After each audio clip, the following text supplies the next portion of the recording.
Hello everyone, I'm Mr. Edison, and I'm here to guide you into a peaceful slumber. If you find this video helpful, please give it a thumbs up and subscribe to the channel. I'd love to know where you're from and what time it is as you unwind. So settle in, get cozy, and let the relaxation begin. I'm now 76 years old, writing this account in the winter of 2025. Though the events I'm about to share occurred over 5 decades ago, they remain etched in my memory with haunting clarity. Time has not diminished their impact, nor dulled the terror I experienced during those 9 months in 1972. I was 23 then, a young man adrift. My life had disintegrated in spectacular fashion.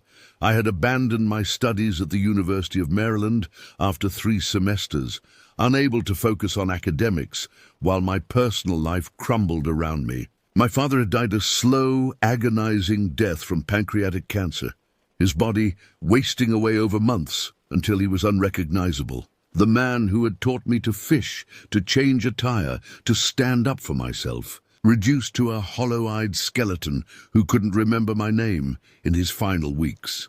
The modest inheritance he left me burned in my bank account. I couldn't bear to spend it, yet I had no direction, no purpose. My mother had retreated into herself, our relationship strained by grief's unpredictable tide. My friends continued with their lives, classes, parties, relationships, while I stood frozen, disconnected from everyone and everything. When my Uncle William mentioned a cabin near Frederick, Maryland, that belonged to an old acquaintance of his, something stirred within me. The cabin needed a caretaker for the year, someone to maintain the property and keep it from falling into disrepair while the owner worked overseas. In exchange for basic upkeep, I could live there rent-free. It's isolated, Uncle William had warned, might not be good for you in your state.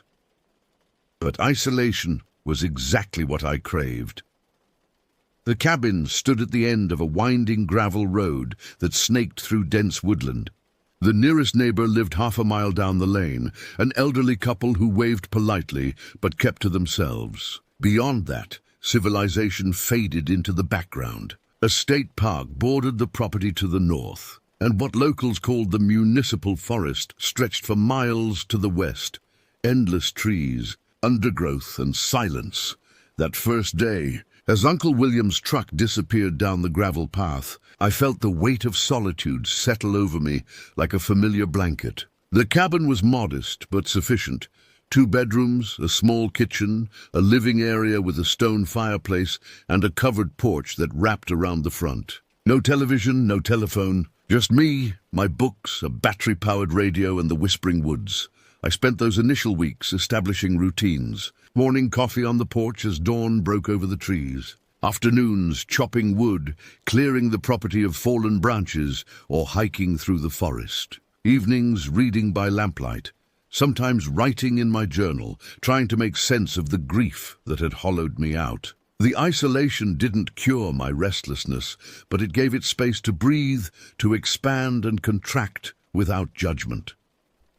Western Maryland in 1972 was still untamed in ways difficult to imagine now. Development hadn't yet consumed the wild places. The forests were deep and dense, the nights absolute in their darkness. On clear evenings, I'd sit on the porch steps and gaze at stars so brilliant and numerous they seemed like scattered diamonds on black velvet. In those moments, my insignificance was oddly comforting. A reminder that my pain was temporary against the backdrop of cosmic time. I visited the county library every 2 weeks, exchanging finished books for new ones. I spoke to the librarian, occasionally exchanged pleasantries with store clerks in town, but otherwise remained detached from human connection. My grief demanded solitude, and I gave myself over to it completely. For that first month, the isolation was perfect. Exactly what I needed. Then everything changed when she appeared at my door. It was a Tuesday morning, early April. Rain had fallen steadily through the night, and the forest dripped with moisture. The earthy scent of wet soil and decaying leaves hanging in the air. I was making breakfast when I heard a soft whining at the front door. Opening it, I found a small beagle sitting on my porch, soaking wet and muddy. She looked up at me with mournful brown eyes, her tail giving a hesitant wag. "Where did you come from?" I asked, kneeling to examine her collar. There was none. She was young, perhaps a year old, and painfully thin beneath her wet fur. Her ribs showed clearly, suggesting she'd been wandering for some time. I wasn't prepared for a pet, but I couldn't turn her away.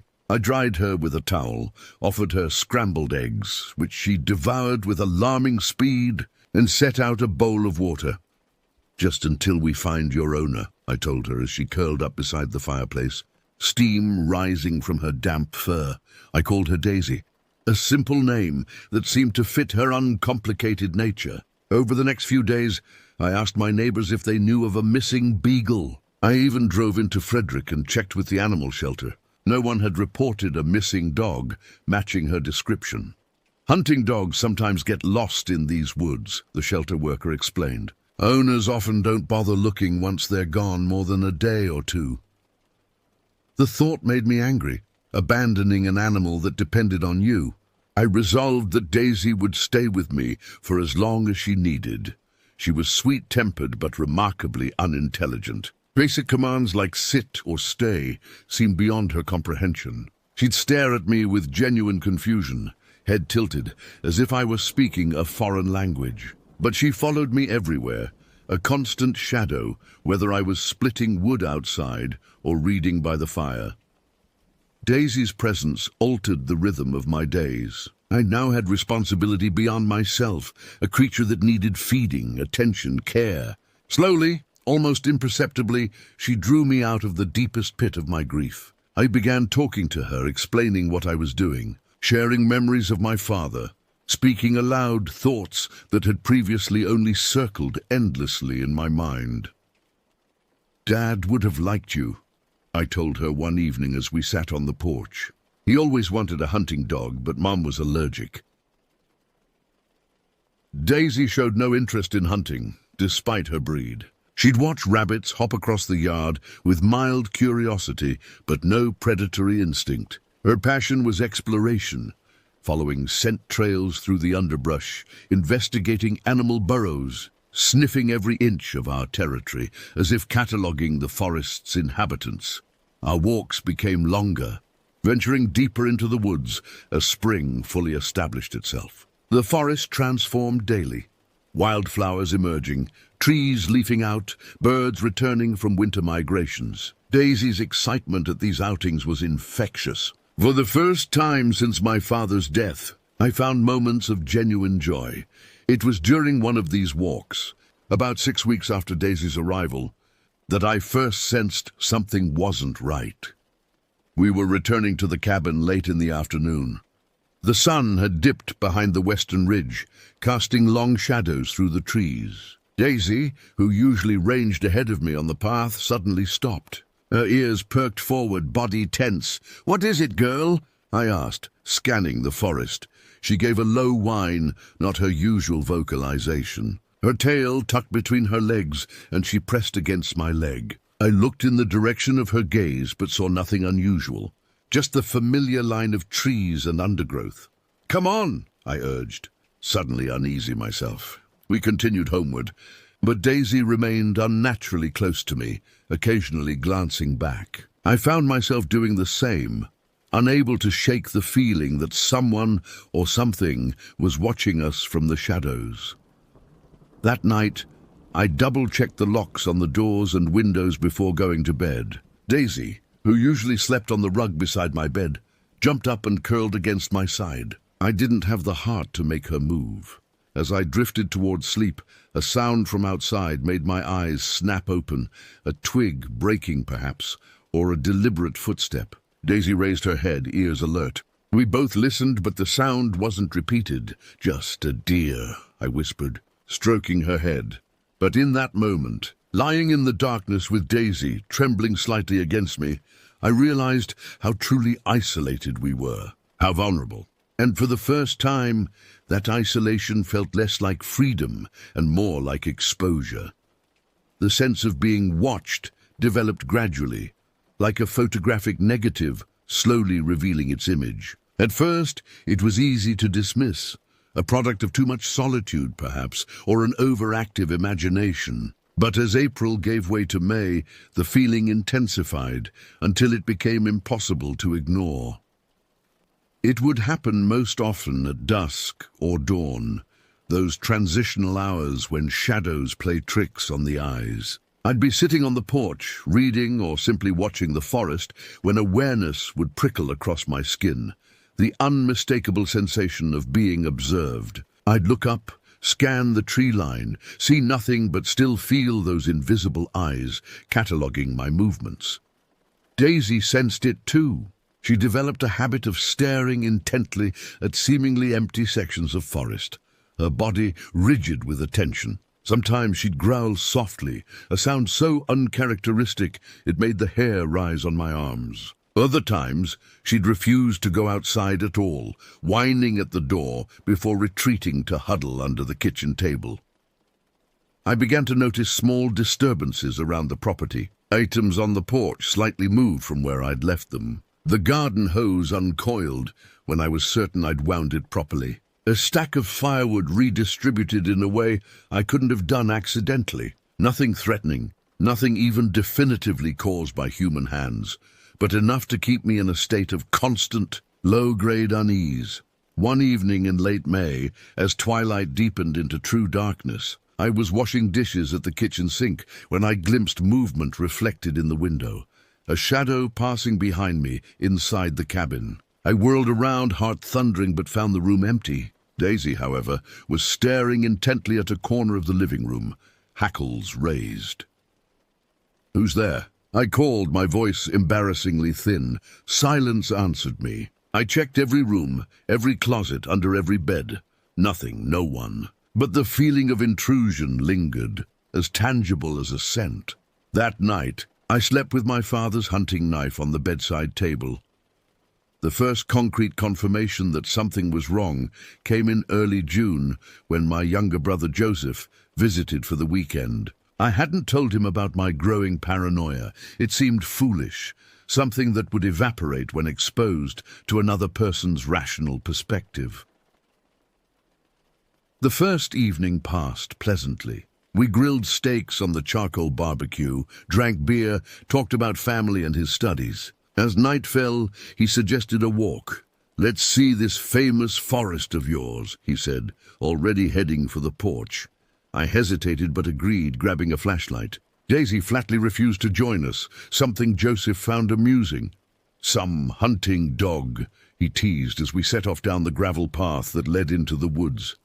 The night was warm, fireflies pulsing in the darkness between the trees. For a while, we walked in companionable silence, the beam of my flashlight carving a narrow tunnel through the blackness ahead. Then Joseph stopped suddenly.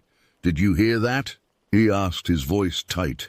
I had a deliberate footstep in the undergrowth to our right, moving parallel to the path. Not an animal's movement, but a measured, careful tread. "Probably a deer," I said, repeating the lie I'd been telling myself for weeks. Joseph grabbed my arm. "Shine the light over there." I swept the flashlight beam through the trees, but caught nothing more than leaves and branches. The footsteps had stopped the moment our attention turned in that direction. "Let's head back," I suggested, trying to sound casual. We turned around, walking faster now. The footsteps resumed, keeping pace with us, sometimes falling behind only to surge ahead, always just out of sight in the deeper woods. By the time we reached the clearing around the cabin, we were both nearly running. "What the hell was that?" Joseph demanded once we were inside, door locked behind us. "I don't know," I admitted, finally voicing the fear I'd been suppressing. "But it's been happening for a while now." Joseph's expression shifted from fear to concern. "You mean you're being stalked out here?" "By what? Who?" "I don't know," I repeated. "I never see anything, just feel it." We stayed up late that night, talking in low voices about possibilities. A vagrant using the forest for shelter, a neighbor with boundary issues, an animal, perhaps a bear, grown curious about human habitation. None of the explanations fully fit what I'd been experiencing. but they were preferable to the alternative, that my grief and isolation had finally tipped me into paranoia.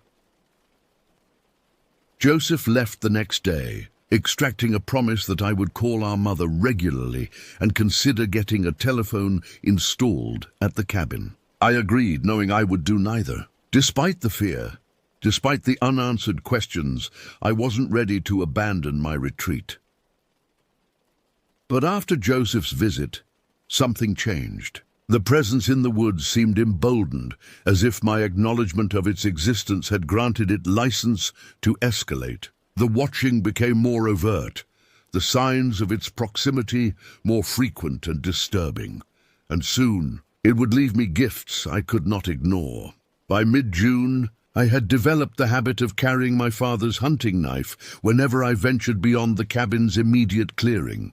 I told myself it was for practicality, cutting vines, preparing kindling if I stopped to rest, but the weight against my hip was primarily for reassurance. Daisy had grown increasingly nervous during our walks, staying close to my legs rather than ranging ahead as she once had. I began mapping our explorations, using a Forest Service topographical chart to mark paths taken, odd features encountered, places where the sensation of being watched was particularly strong. It gave me a sense of control, however illusory. It was during one of these methodical explorations that we discovered the first campsite. Daisy had veered off our usual path, nose to ground, following some scent with unusual determination. I followed her through dense underbrush until we emerged in a small clearing, perhaps 30 feet in diameter. The signs of human habitation were subtle but unmistakable, a circle of scorched earth where a fire had burned repeatedly, flattened grass where someone had slept, a crude lean-to constructed of branches against a fallen log. Scattered around were discarded food wrappers, a rusted tin can, cigarette butts. "Hello," I called, receiving only forest sounds in response. The campsite appeared recently used. Ashes in the fire pit still contained charcoal chunks rather than being fully decomposed. Examining the lean-to, I found a filthy blanket and an old canvas backpack. Something kept me from touching either item, a visceral reluctance to make contact with these personal possessions. Instead, I backed away, urging Daisy to follow. She resisted, continuing to sniff intently around the perimeter of the clearing until I finally scooped her up and carried her away. Over the next several weeks, our explorations revealed more such sites, some clearly abandoned, others showing signs of regular use. In an old hunting cabin 3 miles west of my property, I found evidence that someone had been squatting. Food scraps, makeshift bedding, even crude attempts to patch the deteriorating roof with plastics and tarps. Most disturbing was what appeared to be a method to these habitations. They formed a rough circle around my cabin, each approximately the same distance away, like outposts or observation points. The realization chilled me. I wasn't randomly encountering evidence of forest dwellers. I was finding the nests of someone who had positioned themselves strategically around my home. Ichu debated reporting my findings to the local sheriff, but hesitated. What would I say? That I'd found evidence of homeless people in the woods? That wasn't illegal or even unusual. That I felt watched? That something followed me at night? Without concrete evidence of threat or trespass, I risked appearing paranoid, perhaps even mentally unstable. The discovery that truly disturbed me came in early July.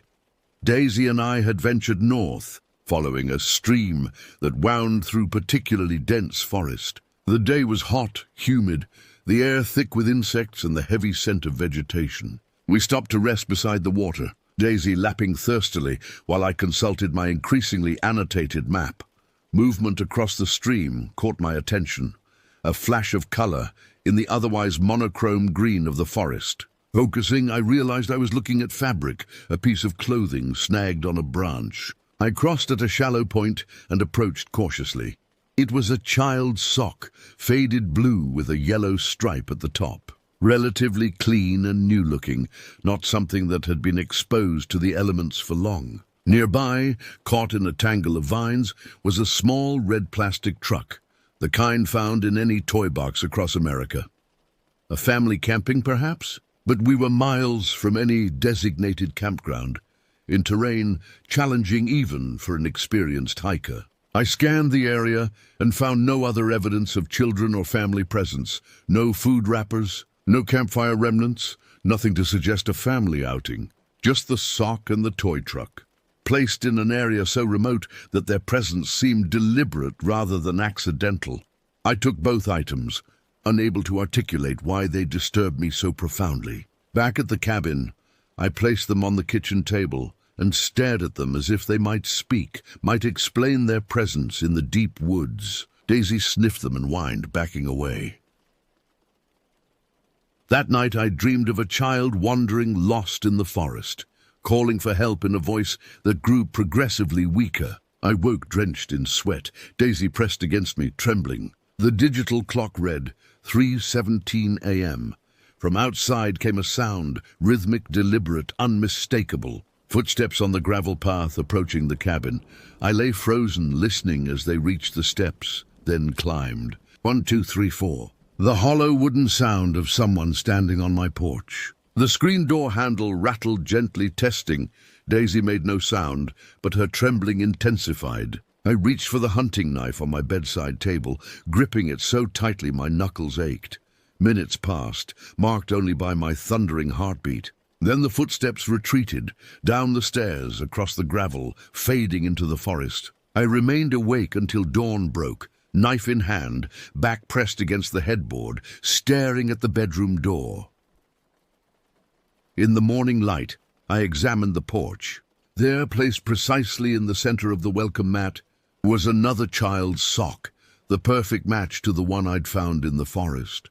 The sock marked a turning point, the moment when undefined unease crystallized into focused fear. Whatever presence haunted the forest around my cabin was now directly engaging with me, leaving clear evidence of its attention. The message was unmistakable. I see you. I know what you find. I can reach you.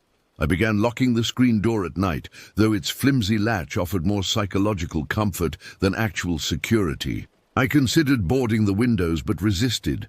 Such an obvious display of fear felt like conceding territory, acknowledging the power this unknown watcher held over me. Instead, I installed a motion-activated floodlight that illuminated the front yard. The first night after setting it up, it triggered 5 times between midnight and dawn. Each time I rushed to the window, but never quickly enough to catch whatever moved in the darkness. The morning after installing the light, I found the first offering. It was a small songbird, a sparrow, I think, placed precisely at the bottom of the porch steps. Dead but unmarked, its tiny body arranged with wings folded neatly, head turned slightly as if in peaceful sleep. Not killed by a predator or accident, but deliberately placed for me to find.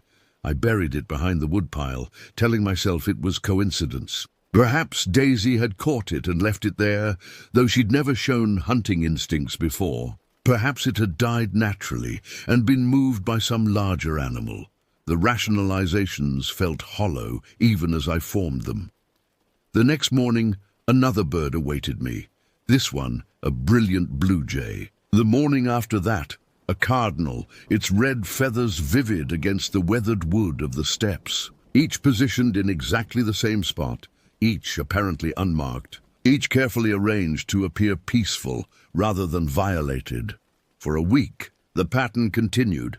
Small birds, different species, same placement. I began to dread morning, the inevitable discovery, the growing sense that these deaths were not natural, but ceremonial. A ritual being performed for my benefit or at my expense.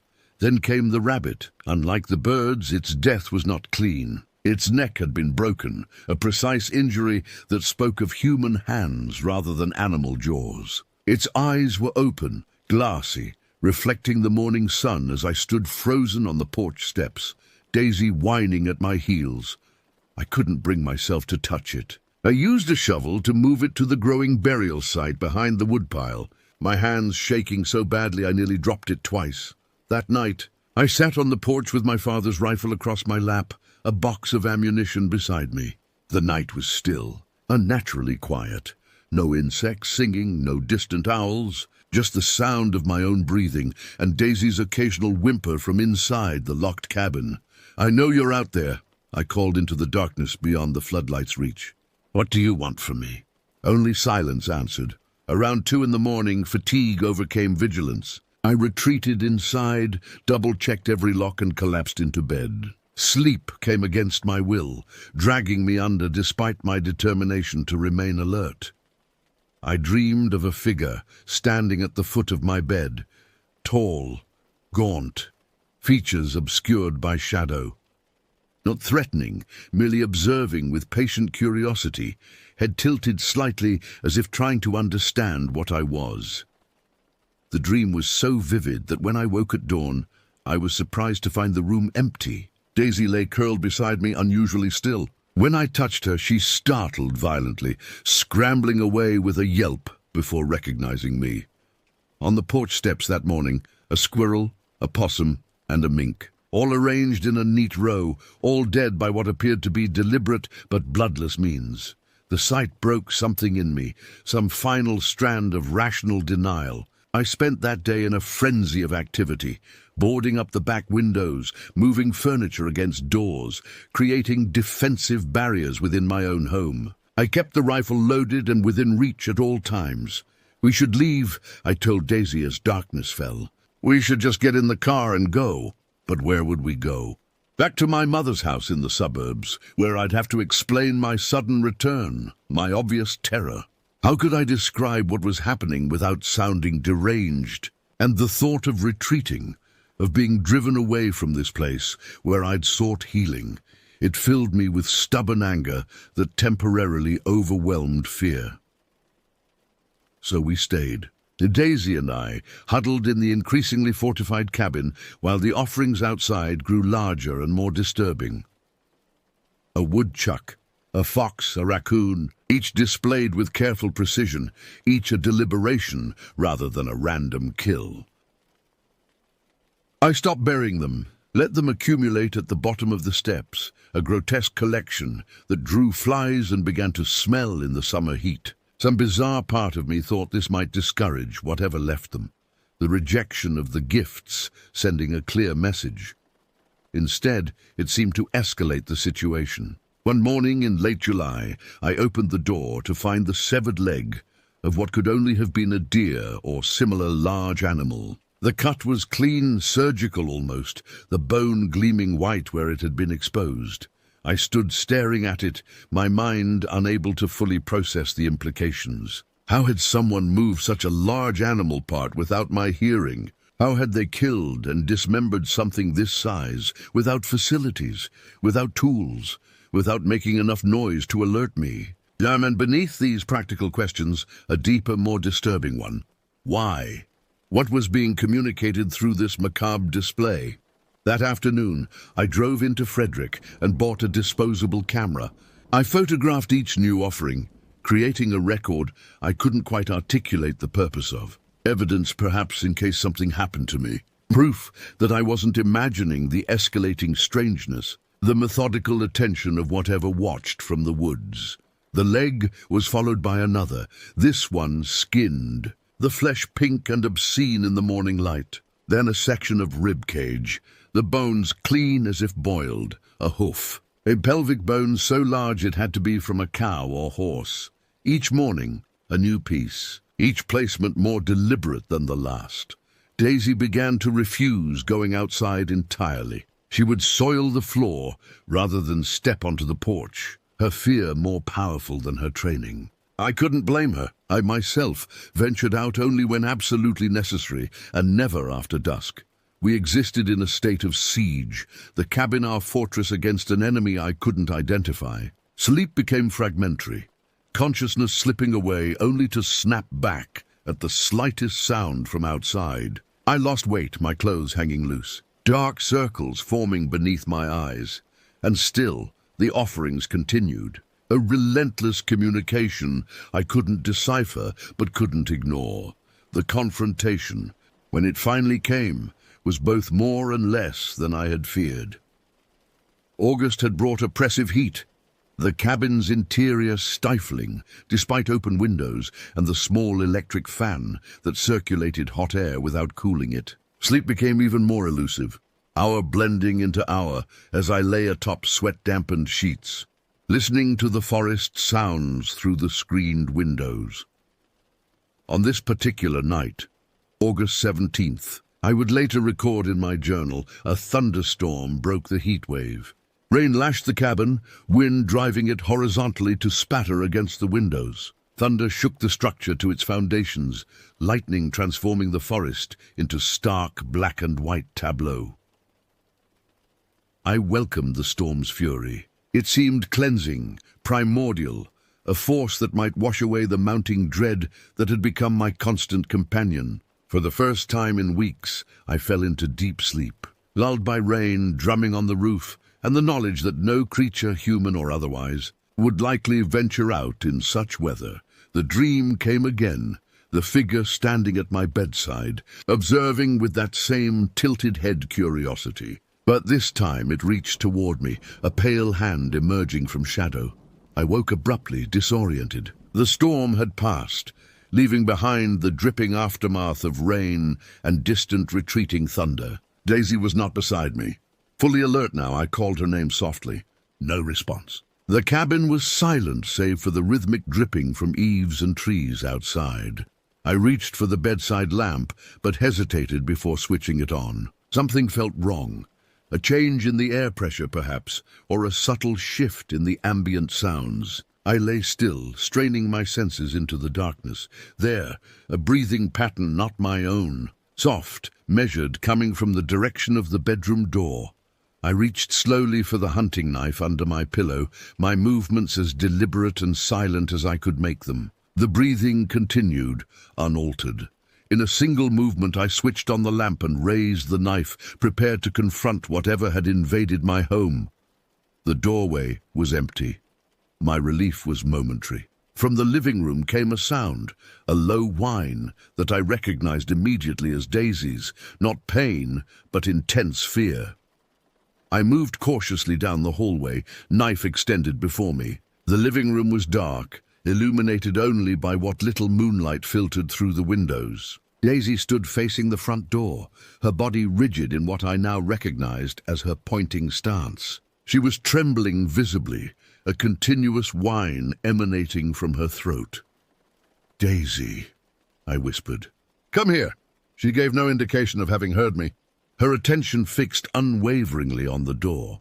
I moved closer, reaching for the nearest lamp, when a sound from the porch froze me in place, the distinctive creak of weight on weathered boards. Someone was out there, directly in front of the door. For a long moment neither of us moved. Daisy, myself, and whoever stood on the other side of that thin wooden barrier. The only sound was Daisy's continuous whine and the dripping of rainwater from the eaves. Then came the sound of the screen door handle turning, metal scraping against metal as it was tested. The flimsy lock held. I could see it straining against the pressure being applied from outside. I should have shouted a warning, should have announced that I was armed, should have done something to assert control over the situation. Instead, I remained rooted in place, knife clutched in a hand gone suddenly numb, as the handle continued to turn back and forth with increasing force. Daisy's whine rose in pitch, becoming almost a keening sound. Her trembling increased until she seemed to be vibrating with the intensity of her fear. The handle abruptly stopped moving. Silence descended, heavy as a physical weight. Then came new sounds, footsteps moving across the porch, descending the steps. I rushed to the window, yanking the cord of the floodlight I'd installed. Brilliant illumination flooded the front yard, revealing nothing. No figure retreating into the woods, no movement among the trees at the yard's edge. Just empty space and light reflecting off rain-slick surfaces. But the footsteps continued, audible as they crossed the gravel and faded into the forest beyond. Whatever had been at my door had vanished between the triggering of the light and my arrival at the window. A span of seconds, not enough time for anyone to cross the exposed yard without being seen, unless they had never been fully visible to begin with. I spent the remainder of that night in the living room. Rifle across my lap, Daisy pressed against my side. Neither of us slept. As dawn broke, she suddenly raised her head, ears perked forward. "What is it?" I asked, following her gaze to the door. No sound came from outside, at least none that I could detect. But Daisy's attention remained fixed, her body tense with alertness. With extreme reluctance, I approached the door, rifle ready. Through the window, I could see the porch was empty. Slowly, I unlocked the door and eased it open. There, at the bottom of the steps, lay the usual morning offering. But this time, it wasn't an animal or animal part. It was a doll, an old-fashioned porcelain doll with a cracked face and one missing eye. Its dress, once white, had yellowed with age and exposure. Around its neck hung a crude necklace made of small animal bones threaded on twine. I stared at it, understanding with sudden clarity that a line had been crossed. The offerings had escalated from natural specimens to manufactured objects invested with symbolic meaning. This wasn't random. This was communication, deliberate and increasingly personal. As I stood frozen in the doorway, Daisy suddenly bolted past me, down the steps, across the yard, and into the forest. I called after her, but she disappeared among the trees, following some scent or sound beyond human perception. I spent hours searching for her that day, calling her name until my voice grew hoarse, following game trails and creek beds where she might have run. But the forest had swallowed her completely. As if she had never existed, she had arrived mysteriously, and she had departed the same way, leaving me truly alone with whatever watched from the woods. Daisy's disappearance marked the beginning of the end of my time at the cabin. Without her presence, her warmth beside me at night, her company during the long days, the isolation became unbearable. The watchful presence in the woods seemed to sense my increased vulnerability, escalating its campaign of psychological warfare. The offerings continued, but changed in nature. The doll was followed by other personal items, a child's shoe worn and muddy, a hairbrush with strands of grey hair still entangled in its bristles, a pair of eyeglasses with one cracked lens, a wallet containing identification for a man I'd never heard of, reported missing from a nearby town 3 years earlier. Each item appeared more personal, more troubling than the last. I photographed everything, creating a disturbing catalogue that I sealed in an envelope and mailed to myself at my mother's address, insurance that the evidence would exist somewhere beyond this isolated place. I began sleeping in short intervals throughout the day, never more than an hour at a time, never fully surrendering to unconsciousness. At night, I sat vigil, alternating between the rifle and the shotgun I'd purchased in Frederick, moving from window to monitor the perimeter of the property. The boundary between wakefulness and sleep blurred. I experienced micro-sleeps, seconds or minutes of unconsciousness from which I'd jerk awake, disoriented and terrified I'd left myself vulnerable. Reality itself seemed increasingly fluid, time stretching and contracting unpredictably. One morning in early September, I woke to find a Polaroid photograph on the kitchen table, a picture of myself sleeping in my bed. I had no memory of falling asleep the previous night, no recollection of anyone entering the cabin. Yet there was the undeniable evidence that someone had stood in my bedroom, camera in hand, while I slept unaware. The image showed me curled on my side, face peaceful in sleep, unaware of the camera or the person wielding it. Most disturbing was what lay beside me on the bed, the same one-eyed doll that had been left on my porch weeks earlier. I searched the cabin frantically, but found no sign of the doll, no evidence of forced entry. The doors remained locked, the windows secured. Yet someone had been inside, had arranged this macabre scene, had documented it, and left the evidence for me to find. That day I packed my essential belongings and loaded them into my car. As I was making a final sweep of the cabin, a movement outside the kitchen window caught my attention. There, at the edge of the clearing where forest began, stood a figure, tall, unnaturally thin, clad in what appeared to be layers of ragged clothing. The distance and shadows beneath the trees obscured detailed features, but I could make out a gaunt face, pale against the darkness of the forest. We stared at each other across the distance, myself in the kitchen, this stranger at the tree line, neither moving, neither retreating, a moment suspended between confrontation and flight. Then the figure raised an arm, slowly, deliberately, and waved. A simple gesture, almost friendly, as if greeting a neighbor. I backed away from the window, retrieved the shotgun from where it leaned against the wall, and returned. The figure was gone, the forest empty once more. That should have been the moment I fled, abandoned the cabin and everything in it. Instead, a perverse determination took hold, a need to understand, to confront, to end the psychological siege I'd endured for months. I spent one final night in the cabin, doors barricaded, weapons ready, determined to face whatever came. Nothing did. The night passed in absolute silence, no footsteps on the porch, no testing of locks, no offerings left at dawn. It was as if the forest and its watcher were holding their breath, waiting. In the morning light, exhausted but strangely calm, I completed my preparations to leave. As I carried the last box to my car, I noticed something in the gravel driveway. A line of objects arranged with geometric precision, forming an arrow pointing into the forest. Small stones, bottle caps, a bullet casing, a button, a coin. Ordinary objects arranged to form an unmistakable message. This way. I stood staring at this final communication, understanding its invitation. Come into the woods. Follow.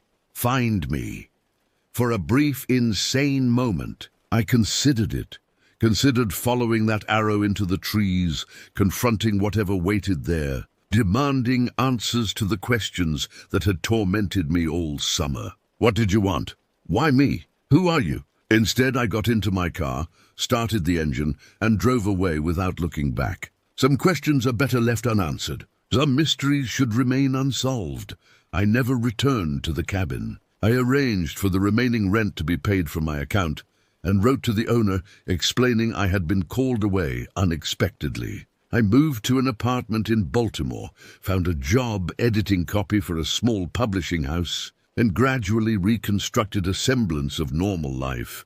I never saw Daisy again, though for years I scanned the faces of stray beagles, hoping against reason, and I never spoke of what happened in those woods, not until now, more than 50 years later, when the memories have lost some of their power to disturb. It was approximately 6 months after leaving the cabin when I encountered the article in the Washington Post. A small piece, buried in the local news section, easily overlooked if not for the headline that leapt out at me, Sykesville Monster. Sightings continue to puzzle Western Maryland. The article described multiple reports of strange encounters in the forests around Sykesville and neighboring communities, including Frederick. Local residents reported a tall, human-like figure observing houses from the forest edge, following hikers and travelers on rural roads, and leaving gifts or offerings for specific households. The descriptions matched my experience with unsettling precision. The pattern was always the same. The monster would select a target, typically an isolated home or individual, and focus attention on them for weeks or months. Footsteps would be heard circling homes at night. Personal items would disappear only to reappear in strange locations. Dead animals would be arranged in ceremonial-seeming displays. The article treated these accounts with the skepticism typical of mainstream journalism covering potential cryptid sightings. The reporter noted that many described the figure as fur-covered or ape-like, suggesting a connection to Bigfoot folklore. Local authorities attributed the sightings to bears, misidentification of known animals, or outright hoaxes.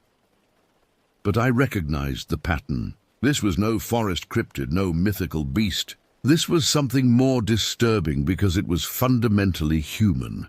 The article mentioned, almost as an aside, that the sightings clustered geographically around Springfield Hospital Center. a state psychiatric facility located in Sykesville. The reporter made no explicit connection, but the implication hung between the lines. I conducted my own research, visiting the library to find archives of local newspapers, police reports, anything that might shed light on the pattern of events. What emerged was a disturbing possibility.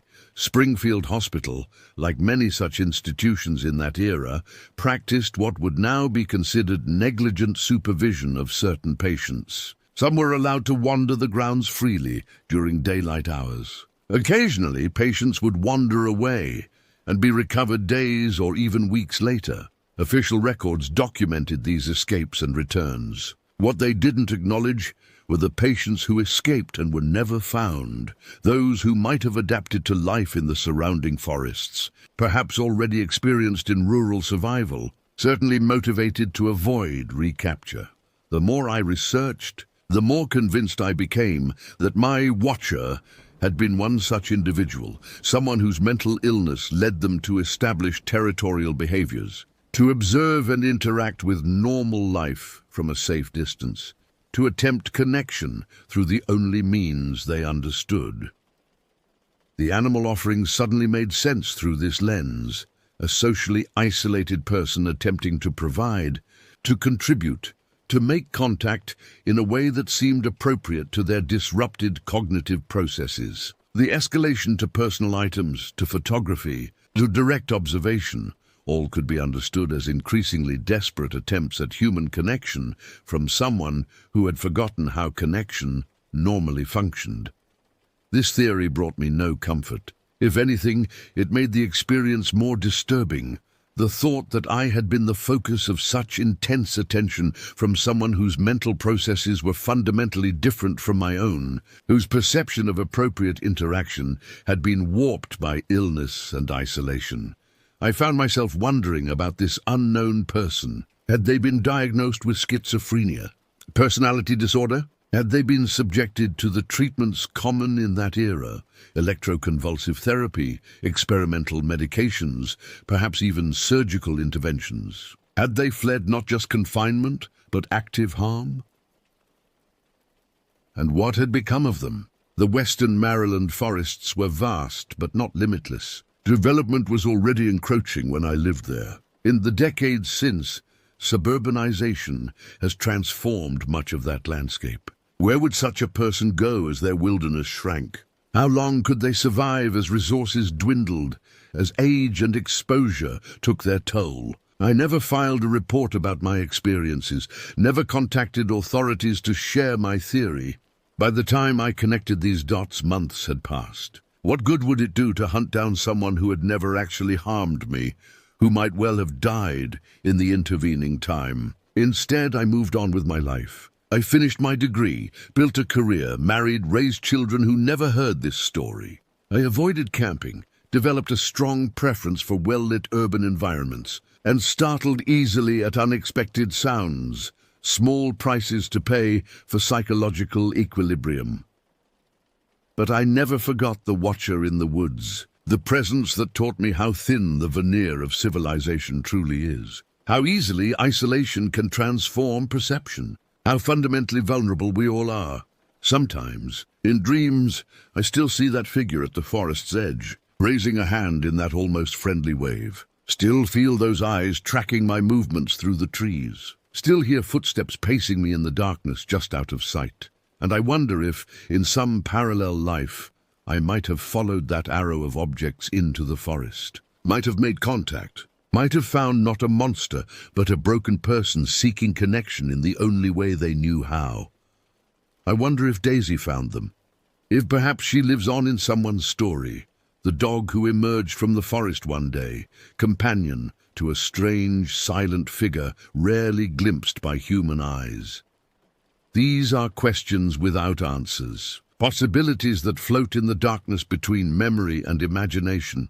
All I know with certainty is this: sometimes, when we feel watched, we are. Sometimes, the monsters we fear are merely people broken by circumstances beyond their control. And sometimes, The wilderness holds secrets best left undisturbed.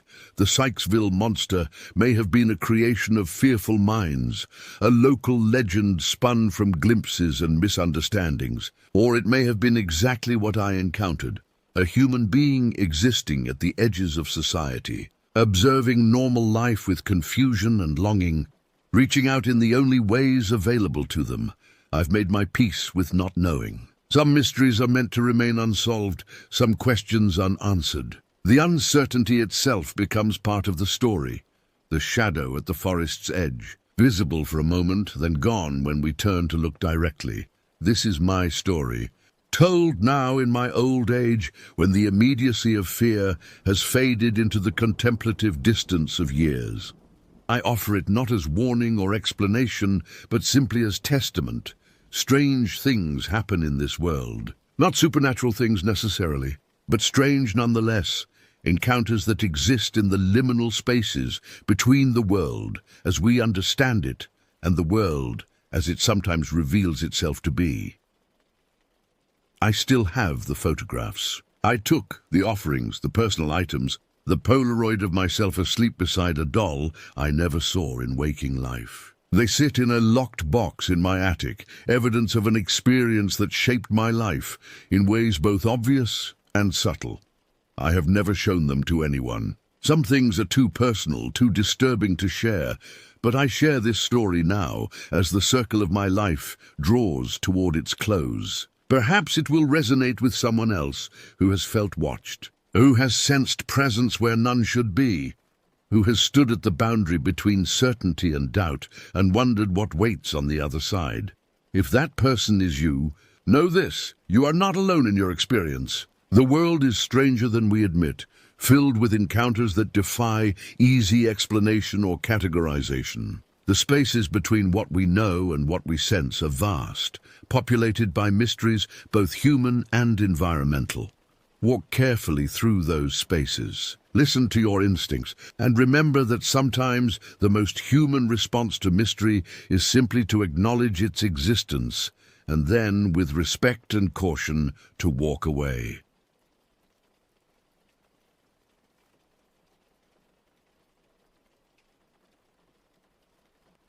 It was 1986 when I first set foot on Philippine soil as a 20-year-old missionary. The humidity hit me like a physical force as I stepped off the plane in Manila, my white shirt immediately clinging to my back. Our group of 12, 6 men and 6 women, had traveled halfway around the world to spread our faith in this distant tropical land.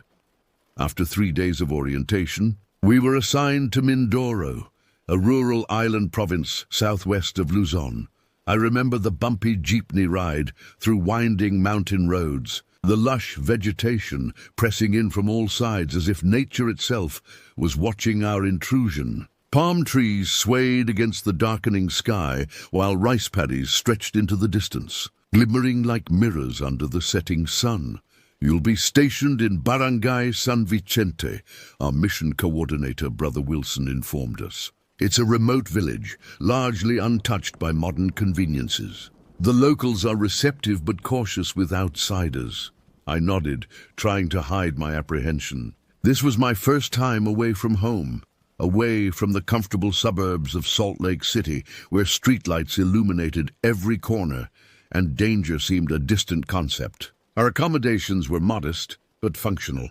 The men's quarters consisted of a small bamboo hut with a thatched roof and simple wooden bunks. It sat at the edge of the village, backed by dense jungle that seemed to whisper secrets in the night breeze. About half a mile away stood the women's residence, a colonial-era house on stilts, simultaneously grand and decrepit, its peeling paint and weathered boards telling stories of bygone eras. "That house has history," remarked the elderly village head, Elder Domingo, as he showed us around. His eyes carried a weight I couldn't decipher then. It has stood for almost 200 years, built by Spanish colonizers. We are grateful to the owner for allowing your mission to use it. That night, lying on my thin sleeping mat, I listened to the unfamiliar sounds of the jungle, insects chirping in complex symphonies, distant animal calls that rose and fell like strange conversations, and the steady rhythm of rain on the roof. Sleep came in fitful bursts, interrupted by the disorienting sensation of being in a place so utterly foreign. I had no idea that the strangeness I felt was merely a prelude to the horror that awaited us. The first weeks of our mission passed in a blur of activity and adaptation. Each morning we rose before dawn for prayer and scripture study, then paired off for our daily proselytizing routes. My assigned companion was Brother Joseph Reed, a quiet, thoughtful man from Idaho who had already spent a year in the Philippines. The key to surviving here is respecting the local customs, Joseph advised as we trudged along dirt paths between villages.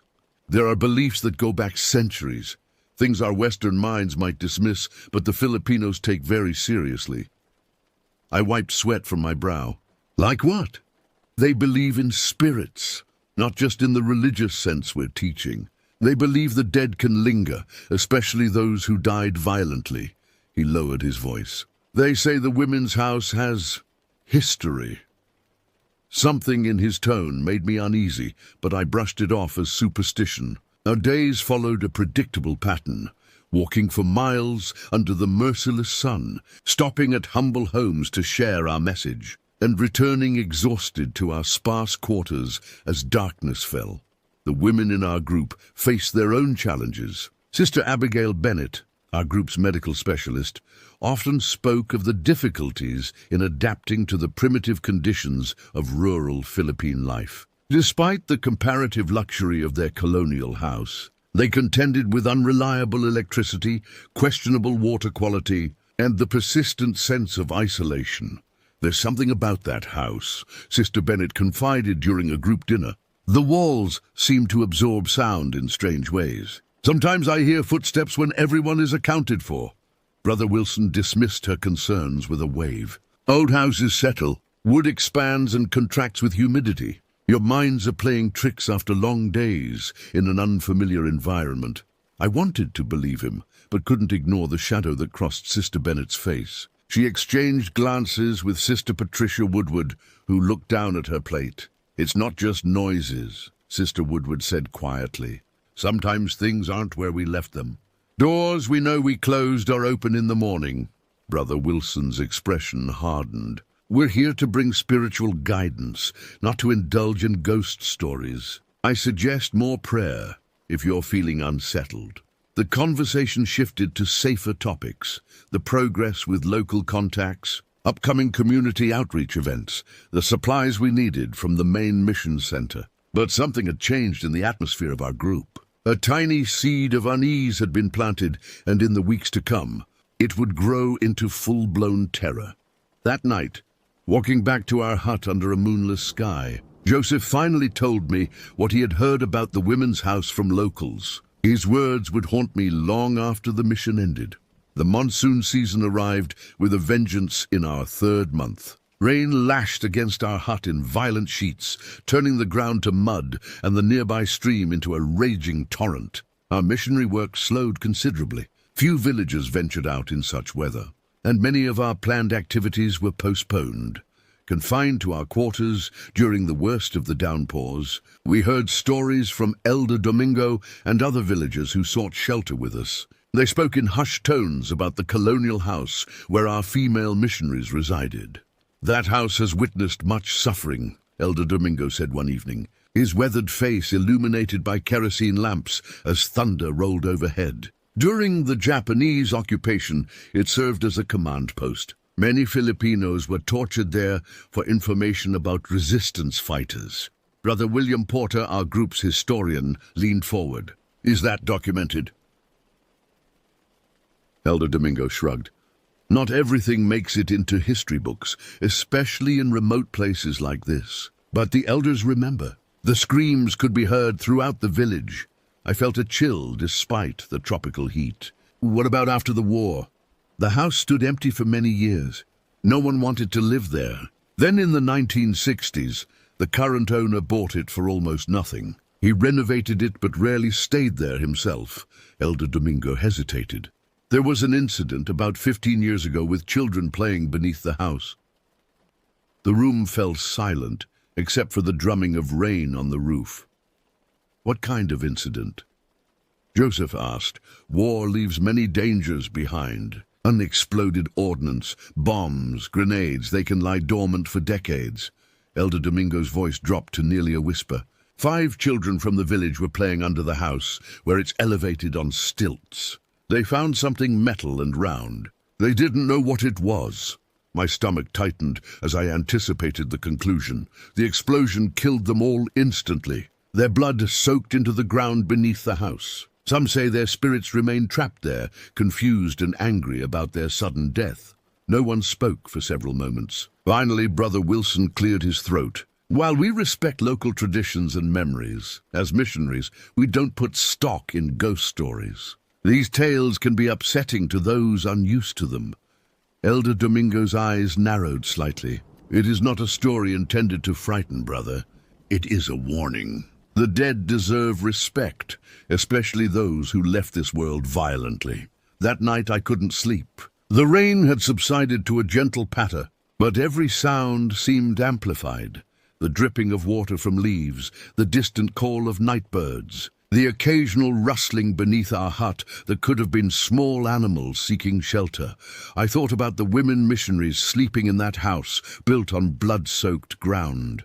Were they safe? Was there any truth to these tales of restless spirits? My rational mind rejected such notions. But in the darkness of rural Philippines, far from everything familiar, rationality seemed a fragile defense against the unknown. The next morning, I noticed Sister Bennet's unusual pallor and the dark circles under her eyes. When I asked if she was feeling ill, she merely shook her head. I haven't been sleeping well, she admitted. None of us have. There's something wrong with that house, brother. Something that goes beyond creaky floors and settling foundations. I wanted to dismiss her concerns, to offer some practical explanation, but the words died in my throat when I saw the genuine fear in her eyes. Instead, I promised to speak with Brother Wilson about checking the structural integrity of the house, a pragmatic approach that might alleviate their anxieties. Little did I realize that within days, pragmatism would offer no comfort against the terror that awaited us all.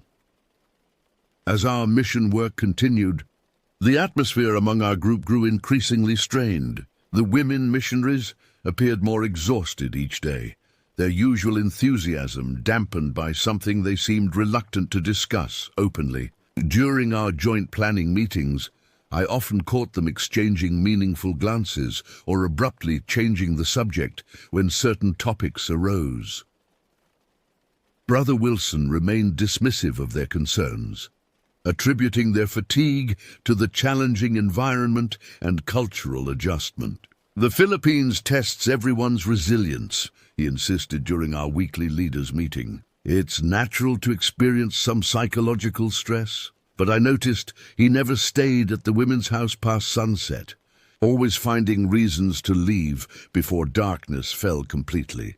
One afternoon, while distributing medical supplies with Sister Bennet in a neighboring village, she finally confided in me. It started with small things, she said, her voice low, despite there being no one nearby to overhear. Items moved from where we'd left them, cold spots in rooms despite the heat. The feeling of being watched when we were alone. I nodded, trying to appear supportive without encouraging what still seemed like imagination run wild.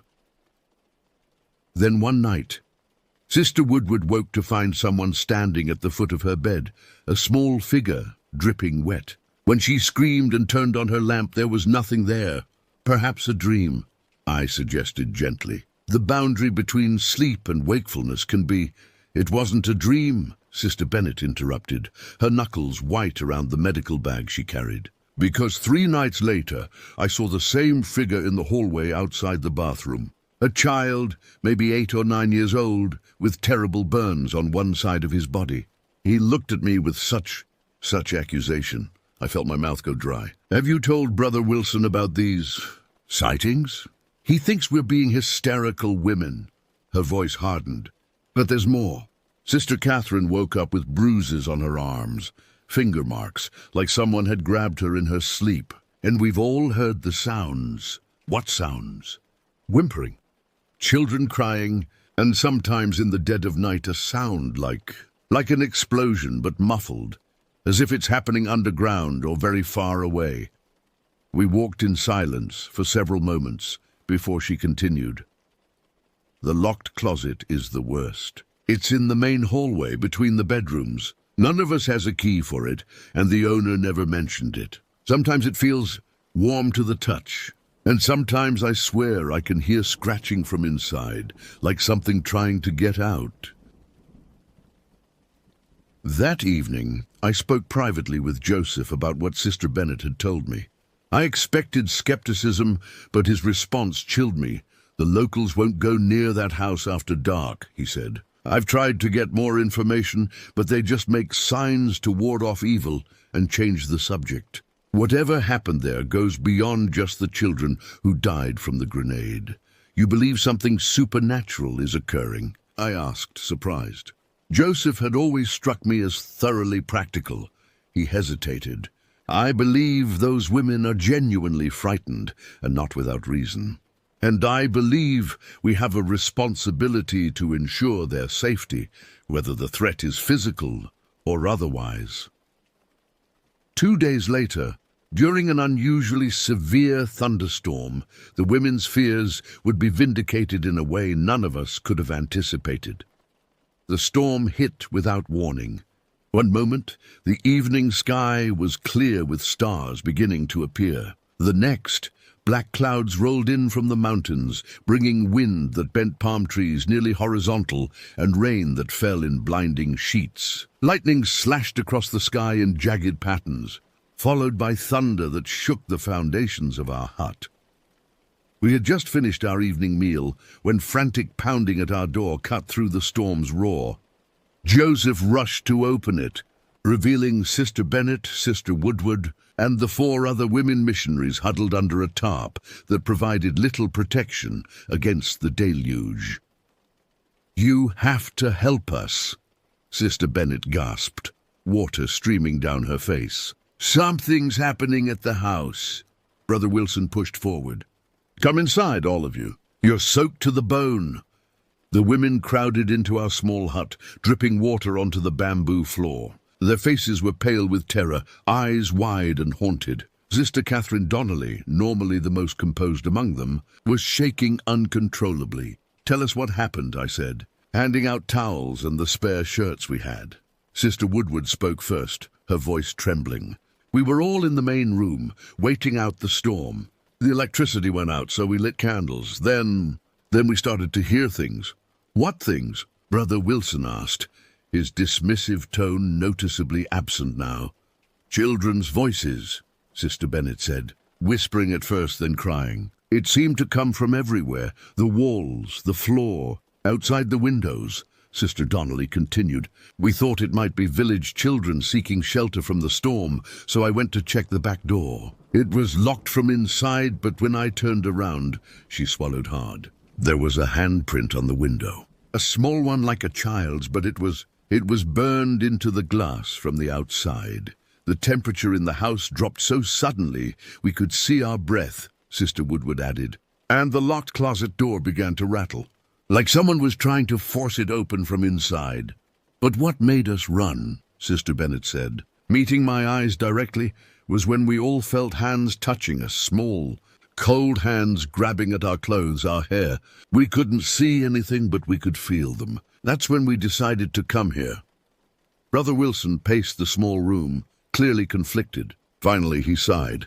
"I'll assemble a team to check the house. Brother Reed, Brother Grant, Brother Porter, Brother Jenkins, and Brother Mason will come with me. The rest of you stay here with the women." I grabbed a flashlight and raincoat, heart pounding with a mixture of fear and determination. Part of me wanted to refuse, to stay in the relative safety of our hut. But I couldn't abandon my responsibilities, or my curiosity about what was truly happening in that colonial house. The 6 of us trudged through the storm, mud sucking at our boots, rain pelting us from all directions. The women's house loomed ahead, a dark silhouette occasionally illuminated by lightning. It seemed larger somehow, more imposing than usual. its elevated structure giving the impression it was floating above the ground. When we reached the front porch, we found the main door locked. "They must have locked it when they left," Brother Wilson shouted over the storm's noise. Brother Porter tried the windows, but they too were secured from inside. We circled the house, checking every possible entrance, finding each one locked. "This doesn't make sense," Joseph yelled. "How could they all be locked from inside if no one's there?" A crash of thunder punctuated his question, followed by a flash of lightning that revealed something that stopped my heart momentarily. A face at an upstairs window, pale and small, watching us with hollow eyes. "Did you see that?" I gasped, pointing, but another lightning flash showed only an empty window. Brother Wilson, frustration overcoming his fear, marched back to the front door and delivered a powerful kick near the lock. The wood splintered, and a second kick sent the door crashing inward. We entered cautiously, flashlight beams cutting through the darkness. The interior was still and silent except for rain pattering on the roof and the occasional burst of thunder. "Let's split up," Brother Wilson commanded. "Check every room. There must be a rational explanation for all this." How wrong he was. The colonial house seemed to absorb our flashlight beams, the darkness pressing in from all sides. We moved in pairs, Brother Wilson with Brother Porter taking the ground floor, Joseph and Brother Jenkins checking the rooms upstairs, while Brother Mason and I investigated the kitchen and rear portions of the house. The women's belongings lay scattered about, evidence of their hasty departure. A half-eaten meal remained on the dining table, candles burned down to nubs, chairs overturned as if they'd been pushed back in panic. "Everything seems normal," Brother Mason whispered as we moved through the kitchen. "Just looks like they left in a hurry." I nodded, but couldn't shake the sensation of being watched. Every creak of the old house, every tap of rain against the windows, seemed loaded with menace. Our flashlight beams created monstrous shadows that shifted and moved along the walls. "What's that?" I asked, pointing to a dark stain spreading on the ceiling. Brother Mason raised his flashlight. Probably just a leak from the storm. But as we watched, the stain grew, spreading across the white ceiling in branching patterns. It wasn't the brown discoloration of water damage, but something darker, almost black in our flashlight beams. A droplet fell, landing on the back of my hand. I instinctively wiped it away, then froze when I saw the smear it left behind. Red, not water, but blood. "We need to find the others," I said, my voice tight with fear. We found Brother Wilson and Brother Porter in the main hallway, standing before the locked closet the women had mentioned. Brother Wilson was examining the door with intense concentration. "The wood around this lock is newer than the rest of the door," he observed. "It's been replaced relatively recently." "The women said no one has a key," I told him, deliberately not mentioning the blood from the ceiling. I feared being dismissed as hysterical, just as the women had been. "Where are Joseph and Jenkins?" Brother Mason asked, glancing up the darkened staircase. As if in answer, a cry of alarm echoed from above, followed by the sound of running footsteps. Joseph appeared at the top of the stairs, his face drained of color. "You need to see this," he said. "All of you." We followed him up the creaking staircase to a bedroom at the end of the hallway. Brother Jenkins stood in the center of the room, flashlight trained on the wall opposite the door. What I saw there made my blood turn ice cold. Handprints, dozens of small handprints, covered the wall in a macabre display. Some appeared to be made in dirt or ash, others in what looked distressingly like dried blood. They formed a pattern that seemed almost deliberate, spiraling outward from a central point. "These weren't here earlier today," Brother Jenkins said, his voice barely audible. "Sister Bennett was in this room just before dinner. She would have noticed this. Before anyone could respond, a tremendous crash came from downstairs, so powerful it shook the entire house. We rushed down to find the source. The closet door had burst open, its lock seemingly torn from the wood. The beam of Brother Wilson's flashlight revealed an empty closet, devoid of shelves or storage. The interior walls were scorched black, as if by intense heat or explosion. On the floor lay a single rusted piece of metal, curved and hollow, unmistakably a fragment of a grenade casing. "We should leave," Joseph said, voicing what we all were thinking. Now. We turned to exit, only to find our path blocked by standing water seeping under the front door and spreading across the entrance hall. Thunder crashed directly overhead, and in the momentary illumination from lightning through the windows, I saw impossible reflections in the water, small faces looking up at us from beneath the surface, their expressions frozen in eternal terror. Brother Wilson, his composure finally breaking, splashed through the water toward the door. "Everyone out! We're leaving this place now!" As we fled into the storm, I glanced back at the house. Through the upstairs window, where I'd seen the face earlier, I now saw 5 small silhouettes, watching us go. A final lightning flash illuminated them clearly. Children with terrible burns, covering half their bodies, their eyes hollow and accusing. We returned to our hut, thoroughly soaked and deeply shaken. The women's relief at seeing us safe quickly turned to horror as we recounted what we'd found. "What do we do now?" Sister Bennet asked, her voice small. Brother Wilson, his former skepticism entirely gone, reached a decision. "Tonight we all stay here. Tomorrow I'll contact mission headquarters and request immediate relocation for the women. No one is going back to that house." As the storm gradually subsided, we settled in for an uneasy night. The women took the bunks while we men spread sleeping mats on the floor. Despite our exhaustion, sleep seemed an impossible luxury as we processed what we had witnessed. Just as drowsiness finally began to claim me, a sound cut through the quiet night, distant at first, then growing clearer. A muffled explosion, exactly as Sister Bennet had described, followed by what sounded like children crying in pain and fear. No one spoke, but I knew from the tension in the room that everyone had heard it. We had all been given a glimpse into something beyond ordinary understanding, a tragedy from the past refusing to remain buried, pain so profound it had left an imprint on reality itself. Morning arrived with merciful brightness, the storm having cleared to reveal a washed clean sky and humid air that steamed as the sun rose. Despite the cheerful weather, our group remained subdued, speaking in hushed tones and jumping at unexpected sounds. Brother Wilson disappeared immediately after breakfast to make radio contact with the mission headquarters.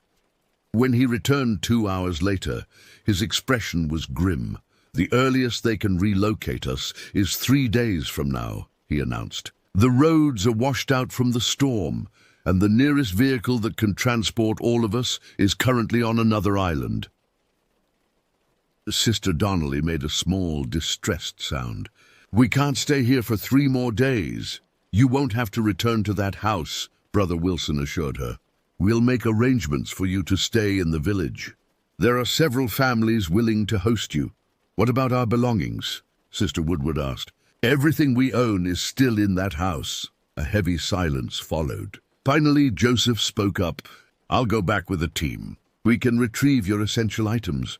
Despite my fear, I volunteered along with Brother Jenkins and Brother Mason. The 4 of us set out under the late morning sun, the muddy path to the colonial house seeming much longer than it had the previous night. In daylight, the house appeared almost benign, a weathered colonial structure with peeling paint and shuttered windows. Only the splintered front door served as evidence of our nocturnal invasion. "We get in, gather their things and get out," Joseph instructed as we approached. "No exploring, no investigating. Just grab what they need and leave." We nodded in agreement, then cautiously entered the house. Sunlight streamed through the windows, eliminating the terrifying shadows of the previous night. The water in the entryway had dried, leaving only a faint stain on the wooden floorboards. "Let's split up to work faster," Brother Mason suggested. "I'll take Sister Bennet's and Sister Woodward's rooms. I'll handle Sister Donnelly's and Sister Rivera's belongings," Brother Jenkins said. Joseph nodded. "I'll get Sister Anderson's and Sister Tomlin's things. Brother Grant, check the bathroom and common areas for any personal items."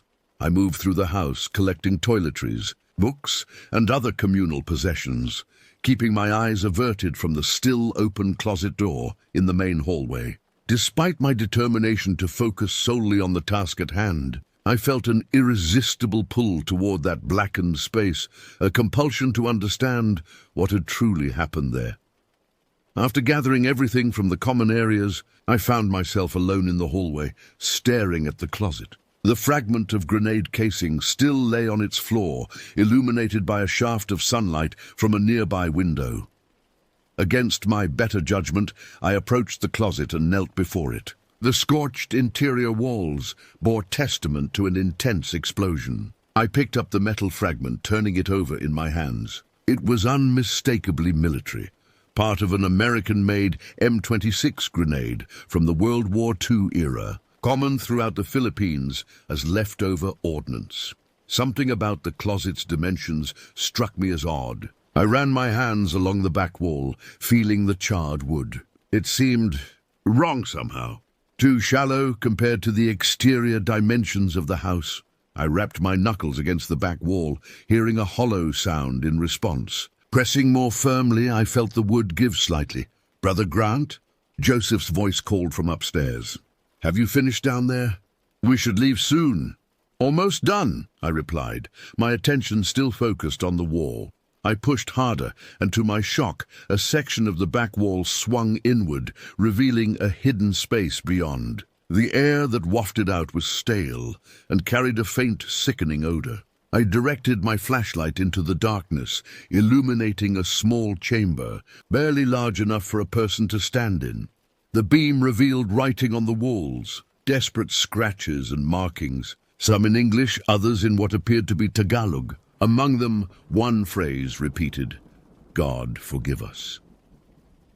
In the center of the floor lay 5 small skeletons, their bones darkened with age, arranged in a circle as if they had been huddled together in their final moments. Scraps of decayed clothing clung to the remains, and among them lay several toys, a small wooden car, a doll missing its head, marbles scattered like fallen stars.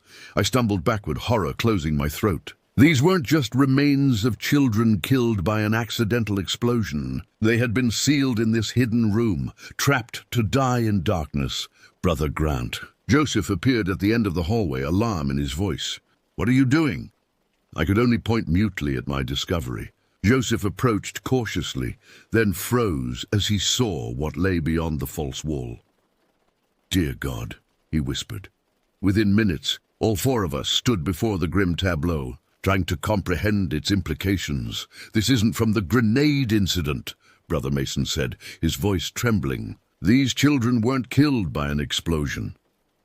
Brother Jenkins knelt to examine the remains more closely, his medical training overcoming his horror. Based on the positioning and the sealed room, they were imprisoned here. They starved to death or suffocated. But why? I asked. Who would do such a thing? Joseph pointed to a faded photograph tacked to one wall of the hidden room. It showed a stern-faced man in military uniform standing before the colonial house. "I think this might have been during the Japanese occupation. Perhaps these were children of resistance fighters, imprisoned as leverage or punishment." And the grenade story. Brother Mason asked. "A convenient explanation for why children's spirits might haunt this house," Joseph said grimly. The truth was too horrible to acknowledge. A long silence followed as we contemplated the tragedy we had uncovered. Children condemned to a slow, terrifying death, their bodies hidden behind a wall, their fate obscured by a more palatable narrative of accidental death. "We need to report this to the authorities," I said finally. "These children deserve proper burial and remembrance." Joseph nodded. "We'll tell Brother Wilson first, then contact the police. But for now, let's finish gathering the women's belongings and leave this place. We've disturbed enough."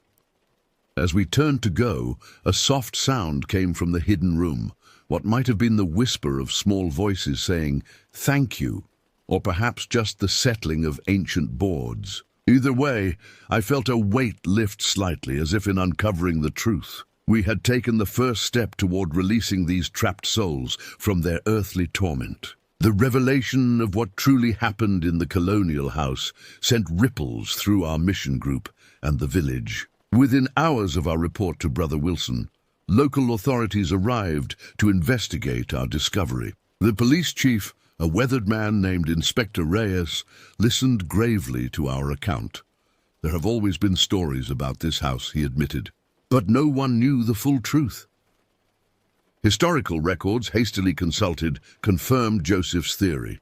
During the Japanese occupation, the house had served as a headquarters for a particularly brutal commander. Resistance had been strong in the area, and reprisals against locals, even children, were not uncommon. The remains were carefully removed for proper burial, the hidden room documented and sealed. Inspector Reyes promised a full investigation, though he acknowledged that after more than 40 years, justice in the conventional sense might be impossible.